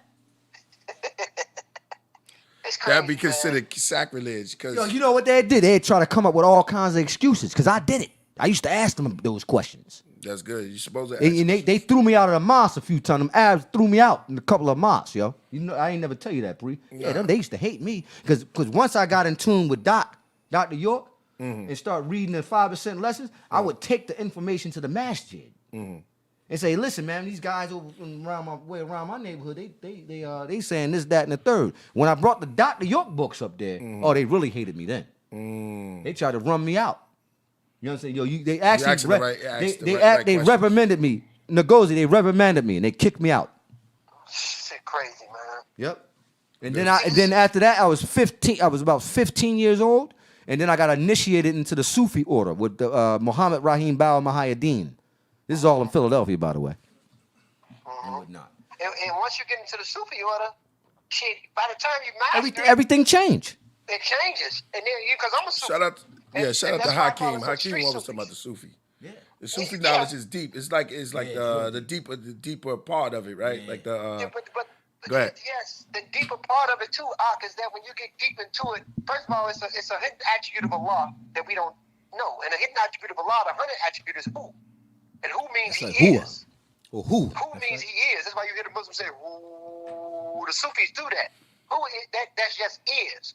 It equates to Ayin Sif, which is That's the right. infinite. That's right. The who Hey template. man, I'm gonna tell you something, Ngozi, man. Me and you on the same level, and not just Dr. York, but all of my Sufi teachers would teach us Turn this. it up now, Cozy. Just go to the 7th plane. You know what I'm saying? Let me stop. You gotta come to LA so we can sit down and really go. Yeah, Because Doc said that the who was the creative force of will. It is. I'm gonna get him out here, yo. You gotta come out. You gotta come now. Yeah. You can stay at my house, bro. Yeah, And definitely. that who in our Ayin Sif equates to when Kemet in the Nile Valley with the primordial aspect of reality that we know as Nun or Nun, the primordial waters. So the undefined process of nature, this is when you get into, this is the importance of understanding the 5% lessons. Once you get into not the literacy of it, but once you get into the deeper meaning of it, it's really no point of being religious, because now you understand you completely become one with existence itself. You completely become one. I mean, the ritualistic aspect is only put in place for you as a reminder to keep you in play, as a reminder to keep you at a certain state. But once you get in tune with this, you kind of understand the deeper aspect of it. It's bigger than religion. It really is. It's bigger than religion. Mm-hmm. That's what I always say. The religion does nothing but divide.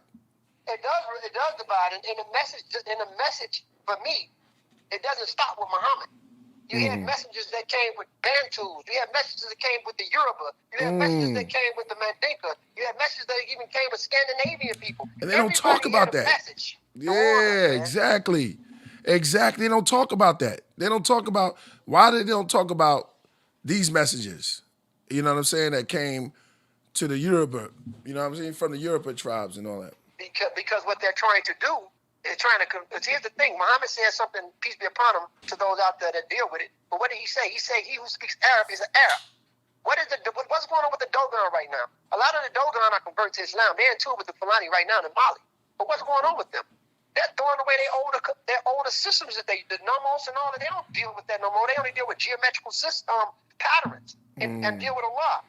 The upper class elite Mandinka did not worship Mangala anymore. Mangala was the Mandi god at one point. They gave it up. The Wagadu gave it up. The Mandinka or the Sanuke gave up the Wagadu understanding the underlying principle. Once you become Muslim, it tells you he who speaks Arab is an Arab. So what happens is they're low-key Arabanizing you. They're becoming that. And you only favor the idea of a man. The idea of a man in nobility is only Muhammad. It's only Muhammad. You can't go outside of that circle, bro. It's only Muhammad. He's the best symbol, the best idol. No, you're going too far. Bro, you can't even wipe your ass with your right hand, bro. You going in. You know that, right? You can't, when you go to the bathroom, they teach you in the deen that you can, in the hadith, you can't wipe your behind with your right hand. So you gotta learn to do it with your left. I had a lot of problems. Listen, when I was growing up, I had a lot of problems with that. Put your right foot in. I'm gonna keep it real. Put your left foot out. Listen, Ngozi, I was a bad Muslim because I always said to myself, excuse my language, I'm using my right hand. You ain't gonna use your left hand to wipe your backside, yo. You can't even wear a high top fade, huh? A high top fade? Yo, I was just saying, listen, I told him in the hadith they tell you can't sing in Islam. No, you can't sing. You can't rap none of that with beats in the background. No, you cannot. Wow. Can you believe that? That's haram. That's haram. You can't do that. Wow. I used to get it. I tried trying to tell priests, they used to try, man, I couldn't do nothing. I went to the masjid. They remember you. I don't know about Waka. you. You go and you walk in there. That's and the you question I'm asking. They ask you what you listen to. Yeah, that's and one day, this is in the 90s though. I was like, I'm listening to Wu-Tang. They said, well, you can't bring that in here. You can't. And you know what's And Ngozi, real quick, do you know Anubis is asking, could you ask you about the Waka? Ibn Nafal? Yeah, he spelled it Waraka ibn Nafal. Waka ibn Nafal. Yeah, WARAKA. Nufal. That's saying it right? I'm sorry. No. I don't even know. I don't know what that is. Yeah, see, when you type in those words. Next time you guys do that, man, make sure you put the book up there, whatever the question you're trying to ask, so we can know. It looks please, like, please try to spell the word right. Waraka ibn Nafal. That's how I say it. Well, you don't Baraka say ibn war. Nafal. In Arabic, it's Waraka. You don't say it like that. Waraka. Waraka. Yeah. Abagadaha. Yeah, it's an Arabic. There's a wa, there's a ra, and a ka. So you can't say war raka. That's not how you say it. Waraka. Now I know about Baraka, the Sufi version that we Noon. produced. Exactly. I created Baraka. Baraka means blessed, but again, Baraka, I created that Baraka because means I don't want to blessed. have nothing to do with religion. Baraka only means blessed or to be humble and middle level. Barack Obama. Yeah. Barak. Yeah, Baraka. what do you mean? Baraka. Barak. Mm-hmm. He says But no, it's War Raka. War Like, is this what he's saying? Rika. Or Warika. Warika? I don't know. Who's this guy? Who's this? Manena. Spell it out. WAR space RI space KAH. Warika? Warika. Moneno. He's Anubis is expanding on it. Was he saying a friend of Muhammad Sallallahu Killah alayhi wasalam? I think that's from the Hadith.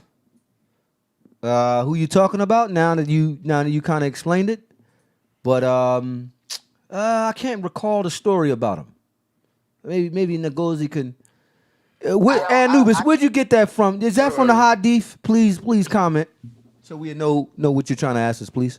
Well, that'll call in, man, because but He said, well, let's move right on. according Let's to move on. Arabic, now see it. Your teacher, York. I'm not even gonna say that because that's gonna go somewhere else with that. Yeah.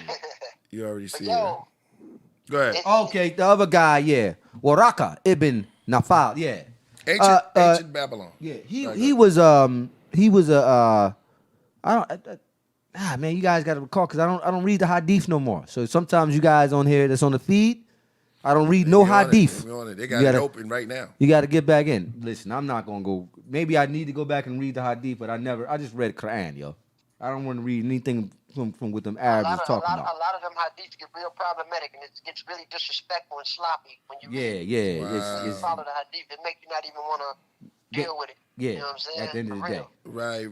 Right. At the end of the day, I don't want to read it. so you got to rise. We got to rise above that. You know, Ngozi, man, when I was a kid, now I don't know about you, but I'd be in class, and after the mathematics and all, they go run right. They don't even they don't pick the Quran up. They run right to the hadiths. You notice that? Them hadiths become a problem. It gets very disrespectful in some angles. Wow. If you ask a woman about Jinnah, Oh man, we know about where men go, but where do women go for Jinnah? You know what I'm saying? And it's like even the scientific analysis. I mean, understanding science and biology, like Allah wants a woman to cover up, but most of the women in the Middle East are vitamin D deficient because they don't get the proper sunlight. That's And right. they covering up all day. That's a problem. Like, why would God? Wow, that's Yeah. deep. That's deep. Want you to be covered up? but Say yet that again, still- brother. That is deep. That was heavy right there. Give him a bomb for that one. Say that again. You said you I'm covered saying up. It tells you that wants a woman to be completely covered up, like ninjas over there. But a lot of those women are vitamin D deficient. And why would God want you to be covered up like that to develop a deficiency? It's not natural. The organism needs sunlight. It That's needs right. proper sunlight to develop. I mean, that doesn't make sense. So it's problematic, yo. It's hard. And a lot of that stuff, believe it or not, in Islam, especially dealing with like the hadith and not just the hadith, but some of the story, the narrative, even with Jewish texts, comes from Zoroastrianism. Believe it or not. If you follow Zoroastrianism, you can see what was taken out and what wasn't. These are all people from the Middle East and Near East borrowing concepts and remixing it and upgrading it and giving you different texts of the same shit. Indeed. Go ahead. Continue, brother. Yeah, What yeah. you're saying. So I mean, that's all you see that's going on. Zoroastrianism, that's old. That's old. Is that that's the old Persian, right? Is that It's the Persian. It comes from Iran. But this is the first idea where you get heaven and hell. They worship fire, or you get the idea of Right. fire worship? white. Was Abraham Is Yeah, that he's from Order of Chaldees. He definitely. Abraham was from the land of Is it Chaldees, which is Ur, which is Wow. in Iraq. That's a zone in Iraq. But Abraham didn't worship Yahweh. He couldn't have, because he wasn't a Shashu. He was a type of Canaanite. He didn't worship. I mean, he was a Canaanite that back migrated from the land of Ur, and he met Melchizedek in the west. That's and right. He was a kinship closely. We got to remember, the Semitic speakers in the western part, they spoke Ugaritic, which is the different Canaanite groups. And in the eastern part of Akkad, they spoke the Akkadian Semitic language. So That's right. the Shashus only exist between the parts of the Arabian Peninsula and the southern Levant. So you got to follow what's going on. This is how you know that the whole, by the time you study Jewish history and the text and all that, there is no pure bloodline for these people. It doesn't even make sense. It's a bunch of remixes of the same shit over and over again, reading stories told, people trying to find itself, just a bunch of different shit just proofs together, yo. And it kind of like destroys the identity of who they are. Does this come from the Enuma Elish? Some of it has a kinship to that, but remember, the Sumerians who lived in southern Iraq, they had a lot of, the Akkadians kind of borrowed customs from them and added their stories to it. And if you study ancient Near Eastern stories, the epics of Gilgamesh, the story of Anu and Tammuz, Enki and Elel and all that, you kind of find out where like a lot of the customs in the Middle East toward the Levant are getting some of these narratives from. You gotta understand, those were trade route markets. So, for example, the Egyptians controlled Gaza, and from Gaza they controlled the Levant, and from the Levant they had ties with the people in Iran. And the people in Iran had ties, with the people in Akkad or the Near East near Syria. The people in Syria had ties with Iraq. The people in Iraq had ties with people, under, which is in Iran. And then across from them, you had the Dravidian or Indian customs. Was an Islam. So what's going on is that these people are borrowing stories. They're remixing stories. They create better stories than what they had. And they taking it, filtering it, and creating these new versions of things. Right. It's crazy. Not to cut you off, Ngozi and Priest right here, but some guy in here, Nate the God, is claiming that the word Melchizedek was Islam, meaning he doesn't know how to speak Arabic, so he said it's Islam. No, that's wrong. First and foremost, we don't say Melchizedek in Arabic. We say Melek. Melek means king, fool. Go and learn. You got to learn Arabic when you come talk to guys like us. Don't just jump on a platform and then comment and then throw stuff because I see a lot of stuff in the comments. You guys want to clown and say certain things. Big up to Anubis. You want to clown and say stuff and you're wrong. You're just simply wrong. Well, Melchizedek actually. He said that when they did. Melchizedek is that term is again Hebrew and Arabic is both Semitic. Yeah, so Semitic. Well, we say Malek Zodak. Malaika is angel. Yeah. Zodak is sea daughter, meaning righteous one. Yes. Okay. But see, that's the thing. The problem is that this is why. Let me tell you, and Priest Ngozi. Listen, I don't talk to fools in the street. That goes for any rapper. That goes for anybody. You can't talk to me and try to use Islam. You better open that Quran when you come talk to me, bruh. You better know how to speak some Arabic, or I'm just walk away and make fun of you. Because the Arabs, right? Here's the thing. Man, I was telling you, Priest. The Arabs, I seen Arabs in Arabic make fun of Africans and Black Americans because we can't speak Arabic. They look at us, we can't speak no Quran or nothing. Well, and you go out there and make assumptions about stuff. And like some of these fools up here making assumptions, you can't speak nothing. You going on Google searching stuff, and you look like a damn fool. So listen. Why you mad? Yo, well, I'm just saying, man. Sometimes you gotta know what you're talking about. Is that are they speaking original Arabic? Like, what's the original? Is that the original? No, they're not speaking. They're not speaking the original Arabic in Saudi. No, the original Arabic is Quraysh. But even before Quraysh, all that shit is some after effect shit. You got to go to the Nabatean. There you go. The Nabatean script. The Nabatean script exists before that later. This is what I'm saying. Once you understand linguistics and history, the Arabs talking about their language is the holy language. Oh no, nigga, you speak the last phase of Semitic language. The last. Exactly. The last. It Exactly. ain't even the purest form of it. It's like the after effect of the after effect of the after effect. Yeah, exactly. You know what I'm saying? That's why they walk. And here's another thing. Let me add on to that, my brother. That's why they tell people, well, the Quran will never be translated into this and that and the third, and you got to learn the Arabic to read the holy words of God. That's what they do, the Arabs. They'll make you think Arabic is the greatest language in the world. Yeah, exactly. That's what they do. That's what the Arabs do. Oh, the Arabic is old. It's the oldest language. And then when somebody like me or Ngozi or you come in, well, we say, well, no, it's not the oldest language. And the Arabs get mad. They say, get him out of here. Get that. It's coming out. Yeah. I'm gonna take him. Don't bring that guy Rasul around here no more. I don't want to talk about the truth. Hey, when you get deep into who they are, though, right? Go ahead, let's go. They kind of become nobodies. Yeah, they not really that great. They not that great. They not that great, yo. And even in Kemet, the people in Kemet. Let's talk about the earliest form of Semitic speakers that came into Kemet. You know what the Egyptians said about them? Yeah. About the Hamu? Mm-hmm. It said we do not deal with the Amu because they do not know God. The Amu is the Asiatics. The Arabs are partially related to these people. Their name just changed. It goes from Eber to Edab. Even the term Hebrew, Aparo, these are all Bedouin groups. You know exactly. Let me say that's what Dr. York was trying to tell cats. Let me say this. Let me say this, and I'm agreeing with you on this because I was talking earlier, and I was like, when you go to Egypt, if you have some type of ties to the monuments and the ruins there, you just don't let anybody come there. You know what I'm saying? And do what you want if you don't have no type of ties. Like if you go to Axiom in Ethiopia, there's certain protocols you got to go through because they have a tie with the land.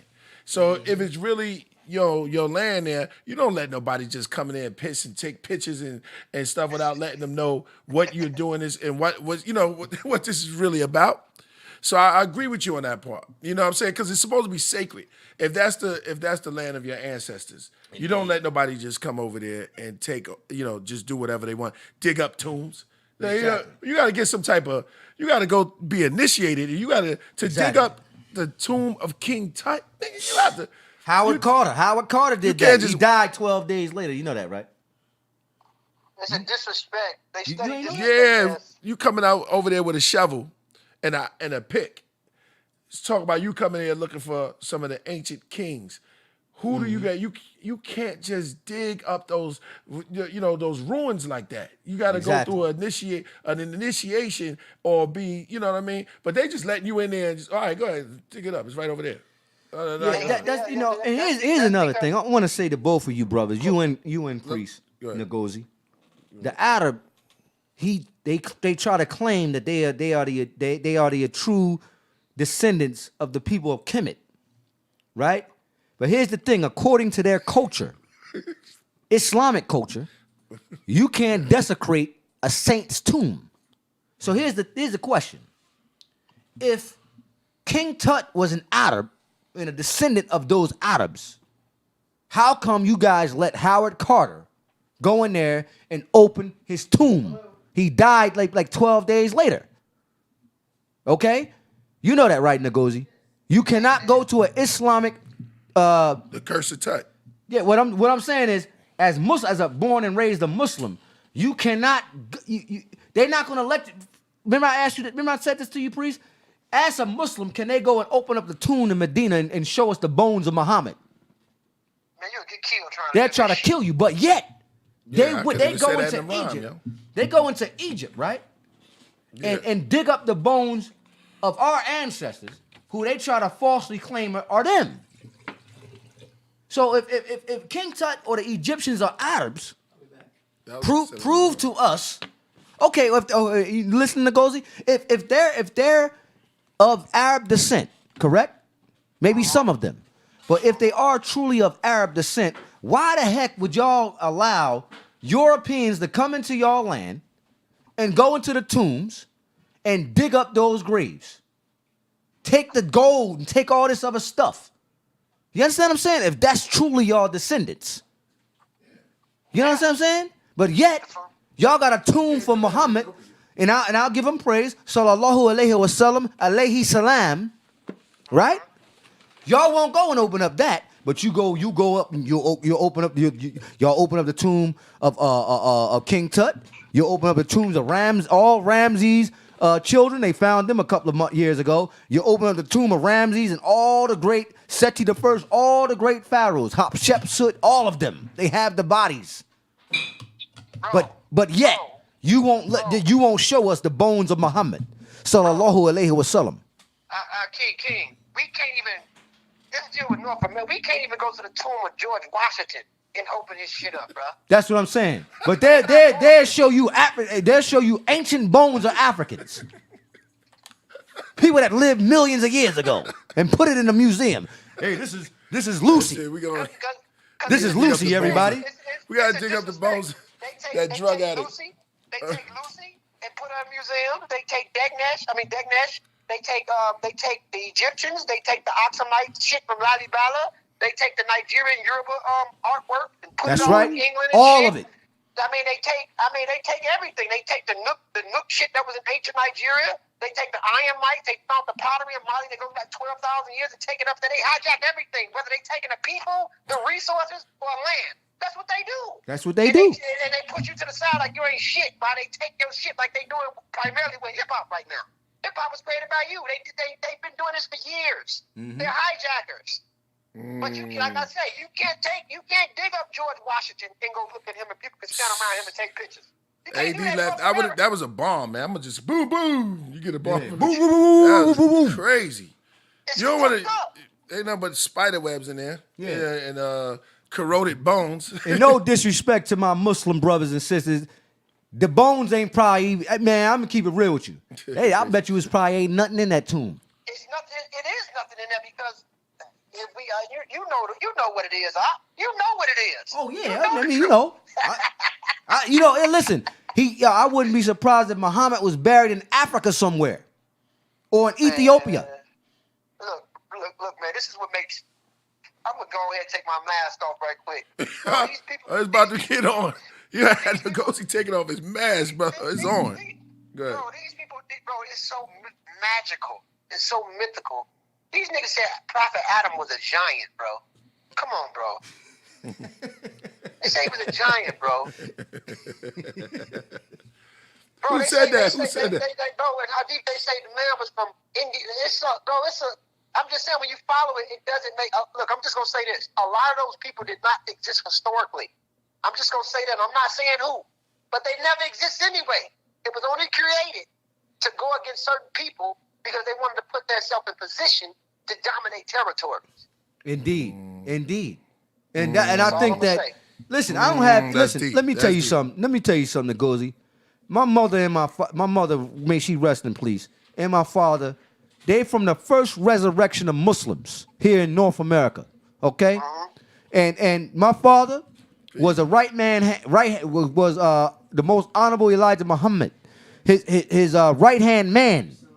You understand? He ate dinner with the honorable Elijah Muhammad. He went to Malcolm X lectures. He met Malcolm X, and you know so He came. He knew all. My dad knows all that knows the lessons of the nation of gods and earth, right?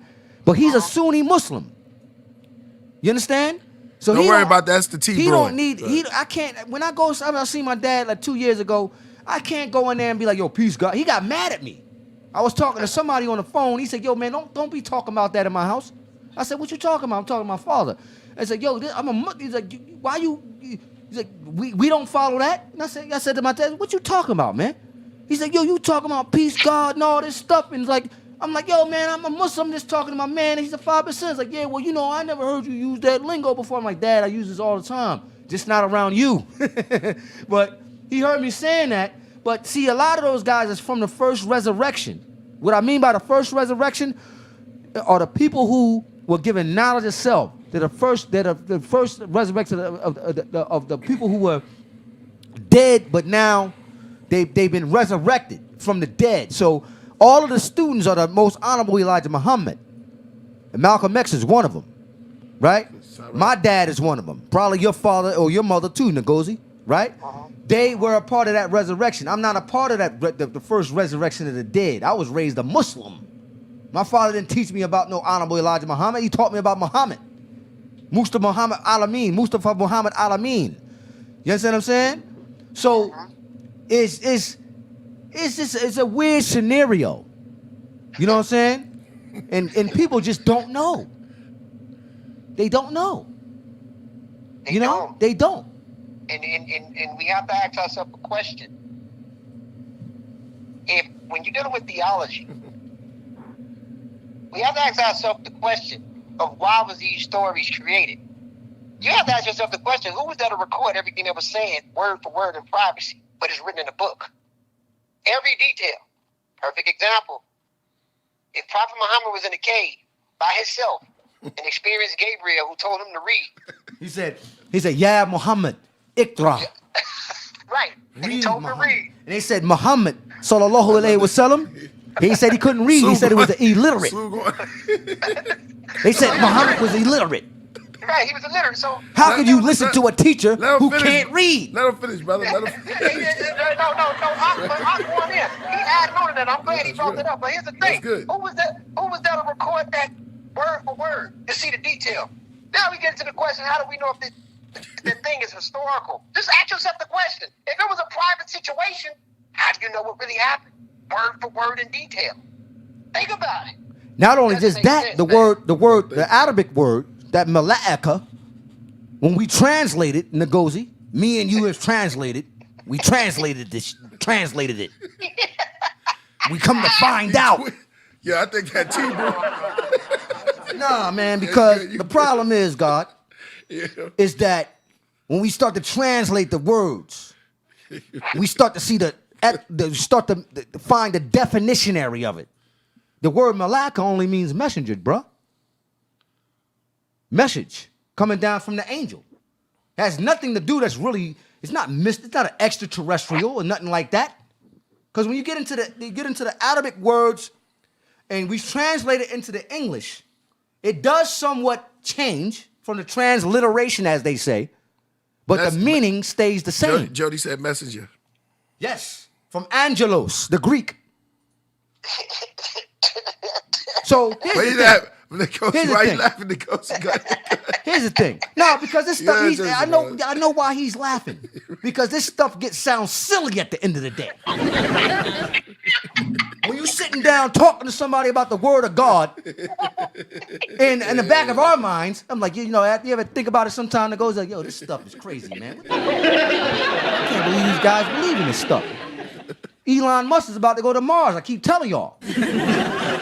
When he lands on Mars, we have to recreate. Who's going to Mars? Hold on. Elon Musk is going to land on Mars. We have to rewrite the Quran, the Torah, and the Bible. And the Bhagavad, maybe not the Bhagavad Gita, right? But we got to rewrite those 3 books, yo. We got to see. Let's pause on that. Who's going to Mars and when? Who's going to Mars? I'm just saying. Elon Musk is saying. When did he say that? Listen, he just told you that. That's what they got planned on. They got it planned by the time Elon Musk is on his way to Mars. By 2024 or 2030, they're saying Musk is going to be on Mars. They plan on doing it. Okay, so my question is, who's Elon Musk, man? Chris, you don't know. No, you always say that, but I didn't know. That's one of the richest men in the world right now. Yeah, he is the richest man. I just looked that up the other day. He's just gonna hop on a rocket and head to Mars real quick. He's planning. He's saying by 2024, hopefully he could be able to, which I doubt. This organism that's bound here can't. We think we can go outside of this atmosphere, but it's not going to happen. It would be like it would be like somebody pushing you from behind. It takes it takes a second for your brain to react to know that you've been pushed. Like somebody scare you. It's like imagine you never seen certain things and you just seeing it constantly. That things that you never seen. Mm-hmm. Your mind would be in the state of just awe. You'd just be like tripped out. You couldn't even explain certain things.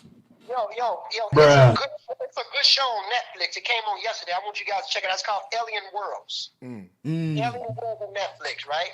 Alien Worlds. I gotta check that out. It's on Netflix called Alien Worlds. You guys can look at the trailer right now. Huh? This is Alien Worlds right now. Let's go. Yeah. But when you look up alien worlds and you look at what's going on, the way it shows you how different planets possibly work, or the atmosphere or gravity and how it works.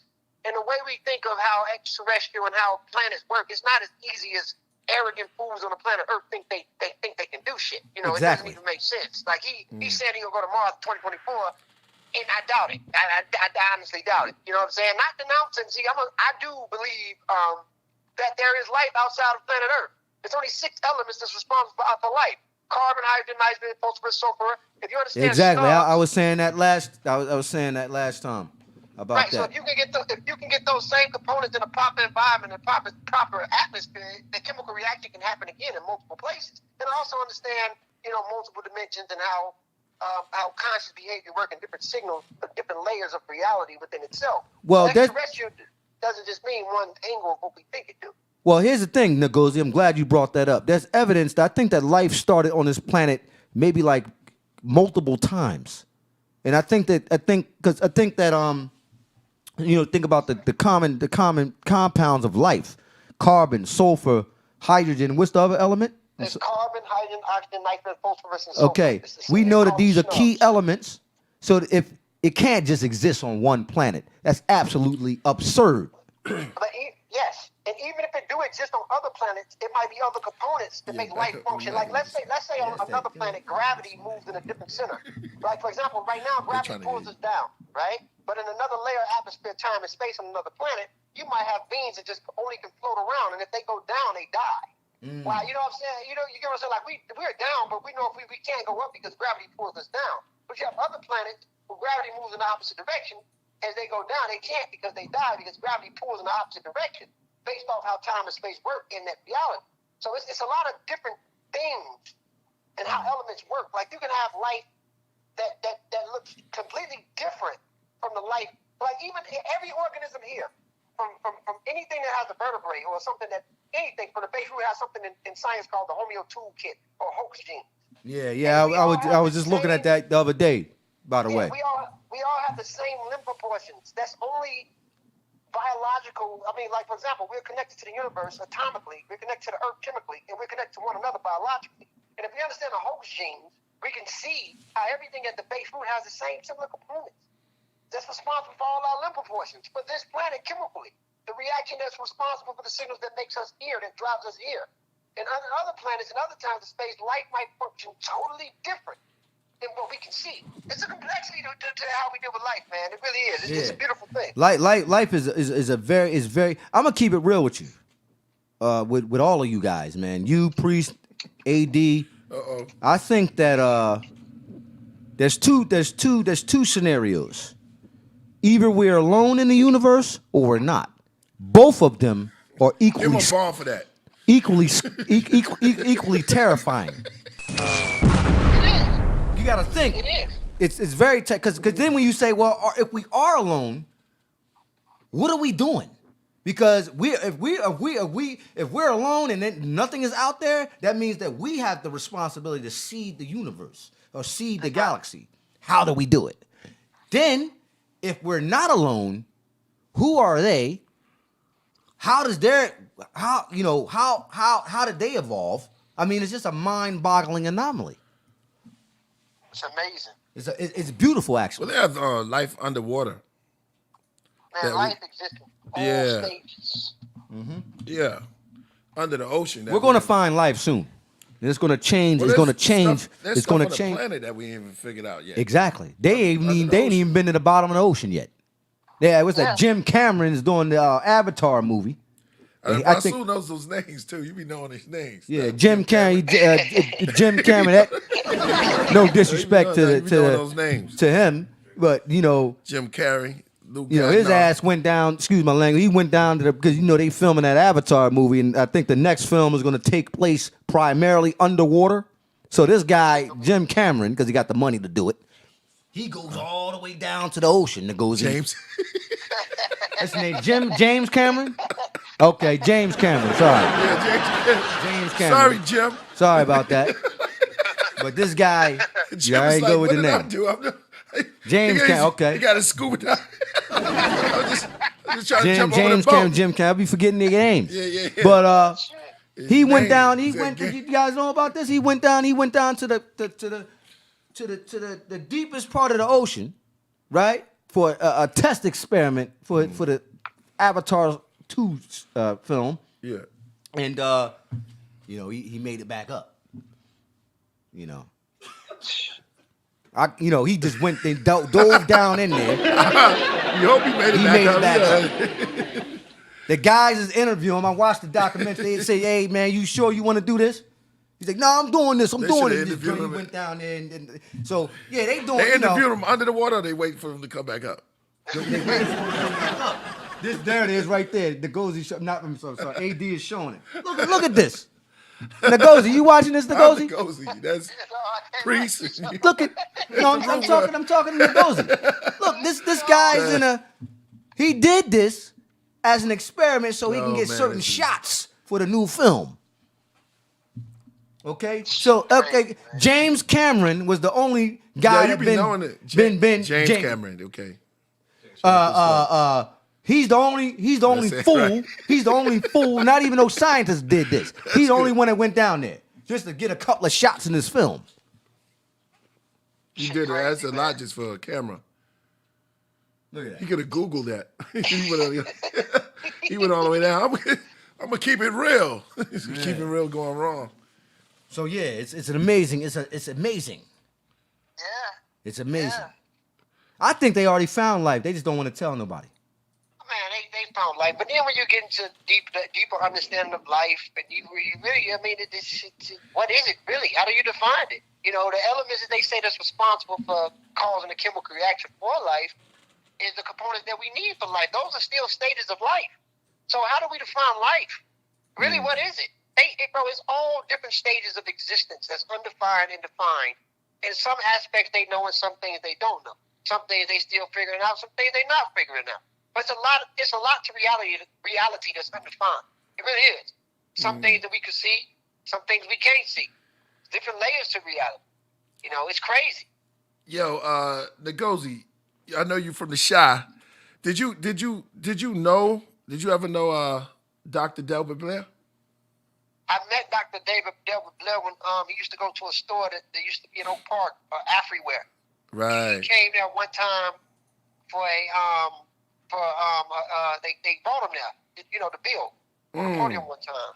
So yeah, I met him before. Wow, yeah, man. I used to love his work. Loved his work. And Dr. Delbert Blair he was a good dude. Yeah. The elder that passed, man. The elder that passed. I found out that he passed away. I was like, man. He used to go there all the time. So, yeah. Dr. David Blair, he definitely was. Yeah, he had a lot of good information.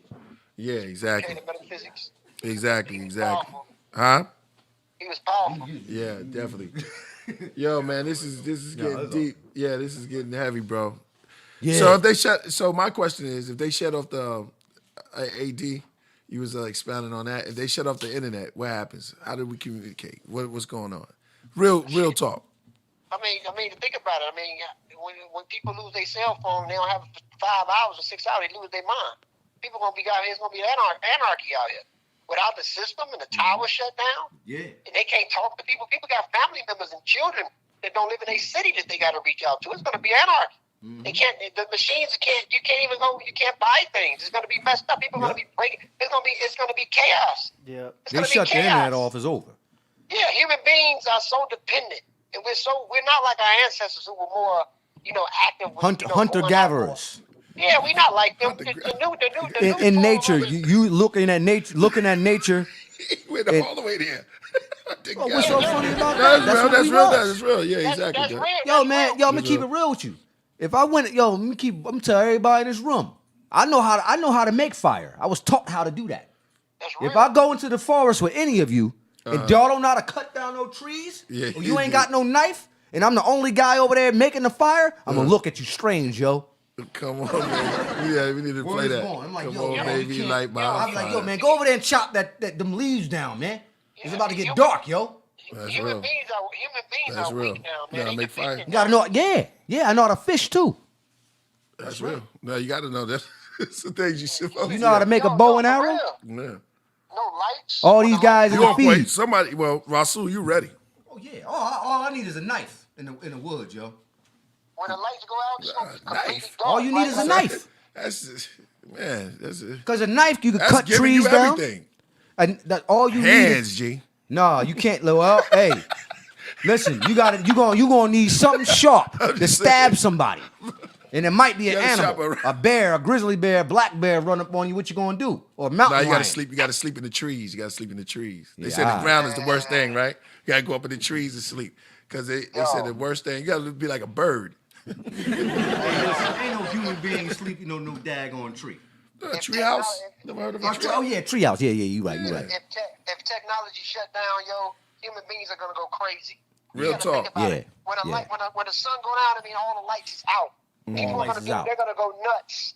People are gonna go nuts, bro. I mean, just the thought of it. People are not the way our ancestors used to be. Human beings are weak now, yo. They can't.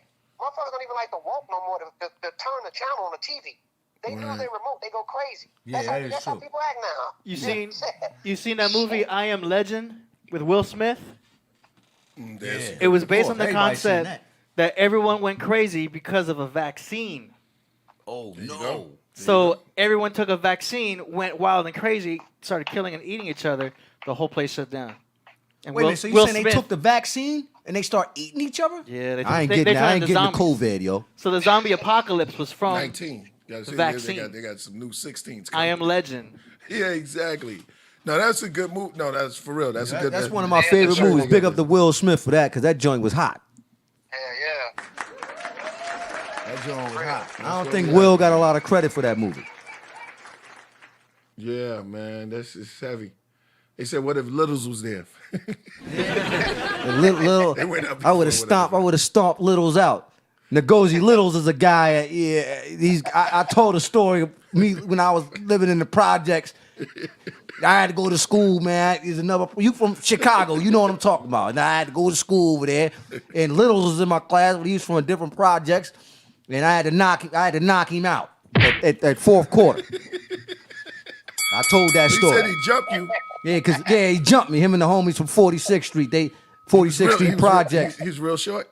Yeah, he was kind of shorter than me, but he was with a couple of guys from 46th Street Projects. I wasn't from over there. I was from the other side, and I went to Somebody school said, over "Oh, there. Did he have sideburns?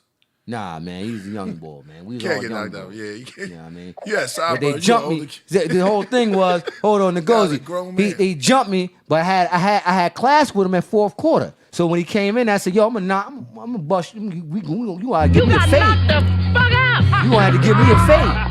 And we would go in the bathroom when we was kids, and we would just whip littles behind that day. Wait a minute, I think Little's on in the chat. Yeah. Yeah, that's right. Yeah, Littles got knocked out. It's always a cat named Littles, man. So they name him What's Littles. up with that? Like you said, it's They like, always yo, start most of the trouble, how, why is always somebody named Littles in the projects, man? Yo, the homie Littles on the 4th floor. Yeah. He got the weed, yo. Somebody said Rasul fight midgets. Yeah, whatever. What happened to him? You still there, God? Yeah, I'll be back here. Yeah, that's man, that's heavy stuff, man. So what do you say? All right, so yeah, that would just shut down everything, right? Like that's crazy. So we gotta build up our end of the day. I think everybody always say that at the end of the day. So we just gotta be more in tune. You know what I'm saying? More in tune with what's going on. You know what I mean? The Earth is a vicious. This is a vicious planet, man. People, I mean, humans are a type of animal. We're part of the animal kingdom. So I mean, if shit shut down, man, it's gonna be. I mean, you're gonna really see that, that instinctive nature in humans come out, especially when it comes to surviving. For real, this is a harsh reality. It is. Yo, make sure y'all hit that like and that super chat. You know what I'm saying? And hit the subscribe. And we in the building right now. We got NGOZI online. I see you. We have the CDs on sale for $20. Autographs $25. Make sure y'all snatch them up before they're going out the door. Yeah. So we in the middle of some deep stuff, man. This is heavy. NGOZI, man, you really went in on the subject of Islam, man, you might have to give me a call after this, you know, maybe tomorrow, so we can really go in, because you know your stuff. Yeah, man. I used, I was heavy into Islam, man. But as time went on, again, my mother's Fulani. They take that stuff serious. Yeah, very serious. The Fulanis, they take it very seriously. Yeah, but the Fulanis, your peoples, the Fulani, they just like my people, Sunni Muslims, really, but they're Nigerian. Yeah, but they stretch through the Sahel. A lot of the Fula they cause a lot of Islamic jihads.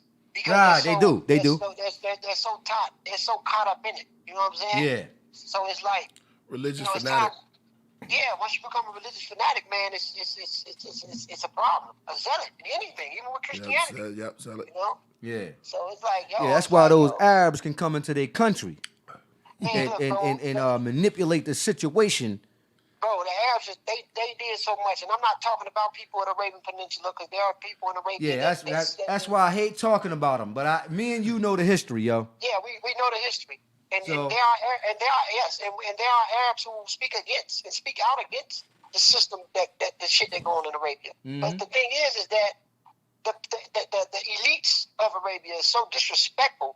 Look at what they did with the recent coup in Mali, when they took our books out of Timbuktu. Oh yeah! Oh my God! I want to rip my flat screen off the wall when I was watching that. That was disrespectful. And I said, I was saying to myself, like, first of all, y'all not even from their country. How y'all gonna come in there and try to burn their books?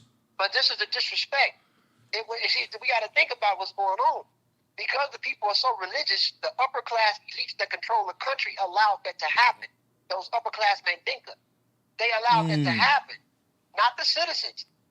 This is what happens. Like when you're conquered by religion, you allow the people to come in and do what they want. They disrespect the hell out of Mali and Timbuktu. It's just like with Mansa Musa. I got respect for Mansa Musa of ancient Mali, but he was a flunky. He's a flunky. He was a flunky to those Arabs, man. He was. Musa just turned around in his grave right there. He said, hey man, listen, keep on preaching, bro. Yeah. I love you, brother. Keep on going. You gotta wake him up. Wake him up. Yeah, Mansa Musa gotta be like, man. Oh man, wake him up. Here's the thing. But this is the thing. Yes, you too, Mansa Musa. Wake him up. Yeah, you too, Mansa Musa. The people of Mali and Gambia, who are Mandinka, they still got a grudge against dude. He's the reason why the resources depleted out of Mali. He let the people know everything about what they had. Look up who controls the gold miners now in Mali. It ain't the Kenta dynasty. It's not them. Hell no. It ain't the Tanza. Yo, them Arabs, them Arabs is over there. So the French and the Arabs. Yeah. Oh yeah, yes, the French and the Arabs. Exactly. There you go. Somebody said my arm going numb. I am full of this. So Mansa Musa, like, he was the richest man in the world, but who did he benefit? He was importing people in and out of the continent to those people. Put it right here. Egypt going bankruptcy, bro. Like, he was like, when he went over there to Arabia, instead of him understanding his own traditional way, he was kissing them people's ass, man. That's what he was doing. Yep. So, you know what I'm saying? I mean, even when the Arabs came in they made it to Egypt in 641 AD. Then they conquered North Africa in 690 AD. That's way before Mansa Musa was born in the 13th century. But even when the Arabs were still colonizing all parts of North Africa, different groups, Beni Hassan and other groups, robots. He was congratulating them on conquering certain Amazon lands in the north. That's right. It's fucked up, bro. Yeah, it's messed up. I mean, there's the whole complete. There's a good book you should read. I forget the name of it. Where this brother he breaks down the whole Arab slave trade and what they were doing in Africa. Man, it's a phenomenal book. Somebody got a question for. I'm sorry to cut you off, brother. They said, Ngozi, do you believe in flat Earth? Triple JC. Here we go. Uh-oh. Yo, AD getting scared. Ngozi, AD sweating right now. Like, nah, he wiping the sweat off his face. Like, I don't believe in flat Earth theory. No, I don't. Yeah. Oh man. Think about it. Let's do it with science right now. If the Earth was flat, time shouldn't even. The way the sun, or the way the Earth rotates around the sun, if the Earth was flat, it should only be centered with light all over. It shouldn't be dark right now on the other side of the continent while it's still light here. That means the Earth is globular in the sense of the way it moves cyclically. So it doesn't make sense. If the world was flat, it should be one straight flat time. 24/20, it shouldn't even change. How is it rotating? how is the timing off? How do we do with the spheres of how the Earth rotates off the time composite? It wouldn't make sense. So for me, I don't. He couldn't help himself. He couldn't help himself. Yeah, no doubt. Nah, we ain't laughing at you, Ngozi. Yeah. He gonna put up AD crazy. He gonna put up they can't help it. a map of the Earth. Yeah. And it's like flat. You got the man. Come on, brother. Come on, bro. Yeah. They can't. I help tried to themselves. explain this last week. You know, he just wasn't. He wasn't getting into it. Yeah, there's no need. There's no need, man. But yo, listen, man, this is good. How many people we got in the building right now? We got 221. 221. hey, you know what? I'm gonna have to Here's fire up. Ngozi. Hey, Ngozi, can you bring Casual on the show one day? You gotta get Casual on here, please, cause he, you know Casual, right? Yeah, he used to be with Rock Squad. Yeah. You could bring him in too, cause you know. Yeah. Nah, I go through. Unless you know him, Casual. Yeah. I know what's his name. We about to It's been great, yo. I'm about to land this plane in a few minutes because I got to do things. Okay, You know what I'm okay. saying? Yeah, exactly. It's been great tonight, and let's make some noise for Ngozi. Big up. Make some noise for Ngozi, man. The brother Ngozi. You know, his knowledge is superb. Man, you have a great understanding of the historical aspects of our Islamia. And salam alaikum. You know what I'm saying? Hotep. You know what I mean? Yo, shalom, man. You gotta come out here and build me and the Melchizedek of rap right here. Oh man, I can't wait, man. Peace and power. We're gonna make that work. Yeah. We're gonna make that. Manifest, man. Hell yeah, appreciate man. you guys, man, and I appreciate y'all, man. We're gonna keep it coming, man. Yo. Peace and love for the family. Yeah, you're a blessing. You're a blessing, man. And not only just that, I want to let you know, Man said, no. I've always listened to you, even on Garfield's platform, and of course, Because Dr. York going. why would I do that? I just like the Just Amon joking Ra with you, squad, yeah. man. You know, Yeah. they speak a lot. Are you still down with the Amarat? No. I created Team Osiris. Team Oh, Osiris. okay, that's you. Yeah. Okay, so you with Garfield too, right? That's you and Garfield. No, Garfield used to be with Team Osiris, and he created his Dagger Squad. Oh, okay, Dagger yeah. So we went from Amon-Ra Squad, and I created Team Osiris, and then Okay. Garfield created So- Dagger Squad. Want to check out? So Team who's Osiris. Team Osiris? That's you and. No, I created it. Team Osiris, it was me and the co-founder was my brother Kufu.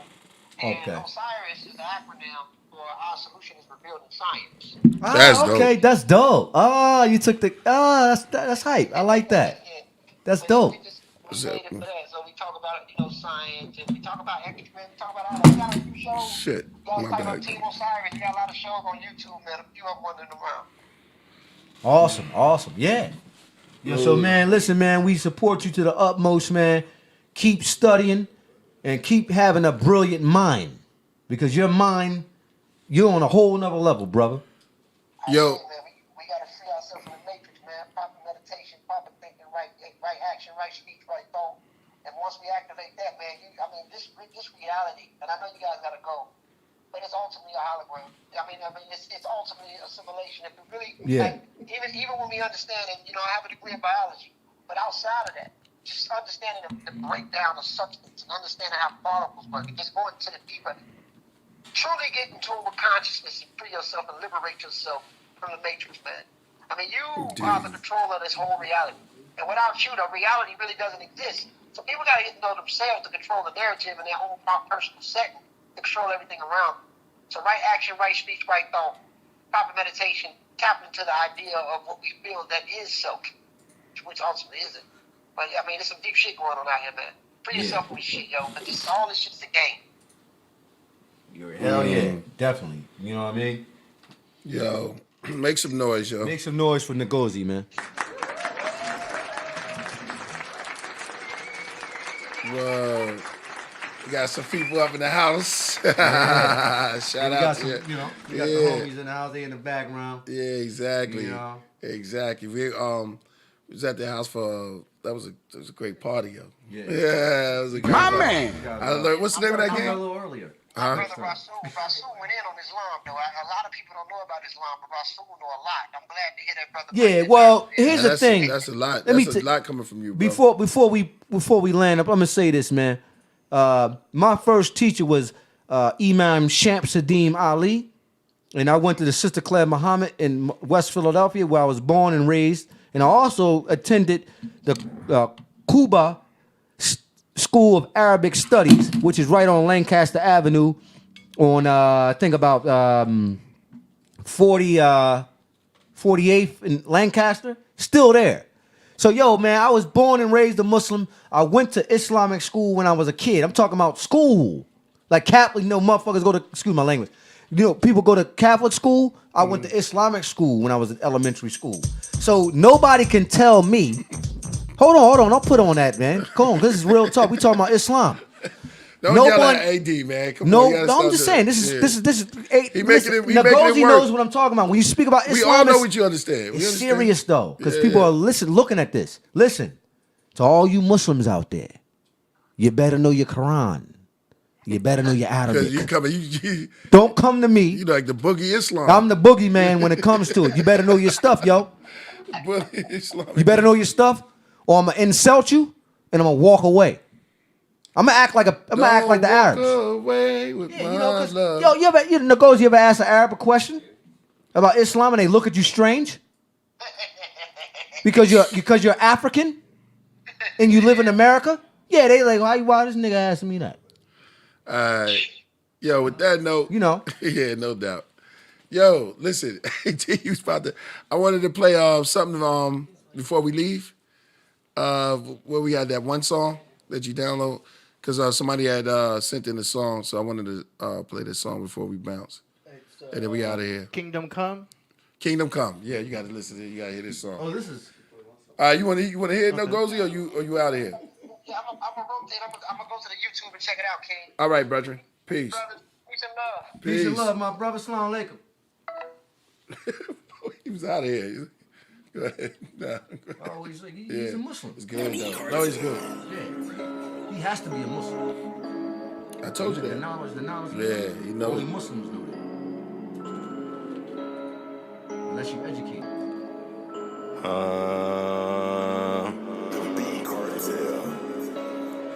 This cat sent this to me. So we play this one. I like this. It's a beat, right? Nah, you gonna rhyme on it. Oh, it's a song? Okay. Our Father who art in heaven, hallowed be thy name, thy kingdom come. Here we go. Thy will be done on earth as it is in heaven. Our Father who art in heaven, hallowed be thy name, thy kingdom come. Here we go. Yeah, that's thy will be done on earth as it is in heaven. Revelation chapter 2 verse 9. KJV, do the knowledge when I rhyme. Tribe of Judah, original Jew. The fuck is a Jewish? You wish you was a Jew. FOH, Satan, I rebuke you. It is what it is, make it do what it do. Talk is cheap, they do that shit till they face blue. Fuck boys remind me of the boys in blue. All these damn squares, I don't be around. Black down to the ground, use your blood to paint the town. Sold not for sale, I don't play that shit confound. Homie the clown, king with the crown. If you really love the Most High, do what he say. Hamashiach, living word, please show me the way. If you can't walk the fuck out the way. I'm in a UFO, or if you my enemies. Our Father who art in heaven, hallowed be thy name, thy kingdom come. Here we go. Thy will be done on earth as it is in heaven. Our Father who art in heaven, hallowed be thy name, thy kingdom come. Here we go. Thy will be done on earth as it is in heaven. It's about the message, brother. It's about the message. It's the message, brother. It's all good. It's the message. Yeah. Oh, BN, he mad because I dissed him. BN mad because I destroyed him. And he keeps saying, when is Rasul leaving? I ain't leaving, bruh. I ain't going nowhere, bruh. Yeah, you need to leave, bruh. Yeah. Oh, man. I ain't even got a Mac. I got an old PC, it's broke up. Tori You know what I'm saying? Tori said it was, oh, man. It's not Yeah, don't make me start ranking on you cats, man. I got jokes, too. Yo, BN said crackhead music. I got a lot of jokes. Yeah. Play it backwards. Yeah, play it backwards. Yo, it's about the message, bro. It's about the message. This brother made the song. I kind of like it, yo. It's a message. Yeah, He was spitting knowledge in that. Now, Future need to listen to this song. What's that guy named Future, right? All them guys, Ludacris too. You need to listen to this song. That's right. It is 100%. All right, no doubt. Yo, AD, let's land the plane, yo. All right. Yeah. Yo, thank y'all for coming through. No need to cry. We'll be back next time. We'll be back. Check us out on what, Monday? BN, don't get mad. Don't get banned, bruh. Yeah. Because we might ban you. Yeah, we got the Martin Luther King special on Monday. Oh, man. Oh, that's awesome. Oh, Yeah. man. That's a good name for a narcissist. Martin Luther King. Yeah. we got a couple guest potentials. I mean, a couple potential guests. Okay. Yeah. Right, no doubt. But yeah, Martin Luther King celebration. Yeah. We got Darren in the house. Darren in the house. What up, Darren? Yo, big up to we had a Darren, great. man. Yo, In he the taught me how to background. play that. What was the name of that game? Shuffleboard. Yo, it was That's the name of the live. song. I taught him first. Ah. There's a reason he got that board. Oh man. He's a songwriter. He's a potential guest too. Oh well. No, not a potential. We gotta come. Yeah. We gotta come through, yo. Yeah. Wrote a song for her for Christmas that AD produced. Yeah. Oh, Yeah. and then you have a podcast coming out too. Yeah. What's the name of it? What in the fuck? What in the fuck, yo? Okay. Check that out. What in the fuck is coming out soon. We're gonna have you have you come back on here. You know what I'm saying? We'll make it official with a flyer and all that. Yeah, exactly. Yo, NGOZI went in, yo. He went all the way Yeah, in. NGOZI went That's in. I like When that. NGOZI comes in, man, he goes all the way in. I gotta, It's sharp, brother. me, you, and NGOZI, priest, we Yeah. could be a historian group. Yeah, exactly. You go your in, knowledge, then I your go knowledge in on and- Islam is crazy. Yeah. Yeah, because you was raised as a kid through that, so that's dope. You know what I'm saying? So that's fire. Well, You just and like you NGOZI an too. Israelite, Yeah, though. NGOZI with that too. You know, I Priest, I'ma know the keep it real scriptures with you, here. Let me keep Melchizedek. it real with you. I always loved the Israelites Yeah, because they come from the original book, the Torah. right. And even in the Quran and in the Suhufs, right, they speak about. You said you was an Israelite on the Yeah, show. I'm a Hebrew. Right. I'm a Hebrew. You know what I mean? So that's why I always respect the Hebrew Israelites. Yeah. Yeah. 'Cause, Somebody you said know- get your own. BN said get your own show. Oh, that's BN again. I don't Yeah, know what to okay, say. BN. I'm working on my new show, bruh. But you It's keep called talking, You Be in the bruh. Business. We gonna ban you, bruh. You got mad. Yo, Because I love- destroyed. This guy's BN is probably a 5%er, man. He mad because I disrespected. He think I disrespected Noble Drali. Listen. BN BN versus BN might be little. He might be littles. Yeah, he might be Littles. Well, he Yeah, already Littles know. is- You know what time it is. Littles took that behind whooping that day. Yo, I smashed his head against the toilet bowl. Littles remember that. He probably still got a scar. So no need to keep talking about Littles. Indeed, yo. Yeah. No one wants to end up like Littles. Just a little bit of love, a little bit. Just a touch of love, a little bit. Yo. All right, y'all. Killer Priest, the Melchizedek of hip hop. Make sure you like and subscribe That's right. and buy the albums. That's right, no doubt. Okay. Catch y'all what, Monday? Monday. AD, you took us out already, so whenever you want, bro. Yeah. We're gonna end it with a little something over here. I need the exit music going on. Oh. Damn, I should have played something. Nah, I didn't play nothing new for for New Year's. You must gain balance within yourself. I'll tell you what. Small stutters. Silk. Tell me everything you know. Silk. Hallucinogenic power. When Shiva was born, the seed turned to milk. Yes. And it snowed turmeric powder. One of her hands reached down and planted the bodhi. Yes. Then handed out roti with chickpeas. Amongst the thick leaves sat the yogi, wearing big beads. Then here comes Jinnah, the enlightener. Are you ready? You smell the spice as she entered. She painted the tiger in stripes with henna. The oldest scrolls, called the Riga Vita. That's right. Hair was not ether, bigger features. Yes. Near the golden monkey, the stone toad, and the salamander. Before Alexandria was conquered by Alexander. Where the gods with the bronze head met the beast with the blonde dreads. Yes. Dalai Lama meets Brahma, they feast on non-bread. The Buddha was happy and chubby, rubbed the belly, feel lucky. Good one. The gods got mean and turned green like mint chutney. Moving on. Romulus and Remus, the she-wolf, gave birth to her puppies. Yes. A kid sat doing yoga, played with his pet cobra. He said, Father, I have no attachment. I am one with everything. The sky blackened. Everything is Then connected. came Vishnu from out of flying crystal. I Star Trek through Tibet, landed down near plants and insects. Approached the orange-robed monk that sat in front of the monastery. The temple of forgotten vows. Of silence, sweat dripped from my brow. I bowed. Priest, return to Easter Island.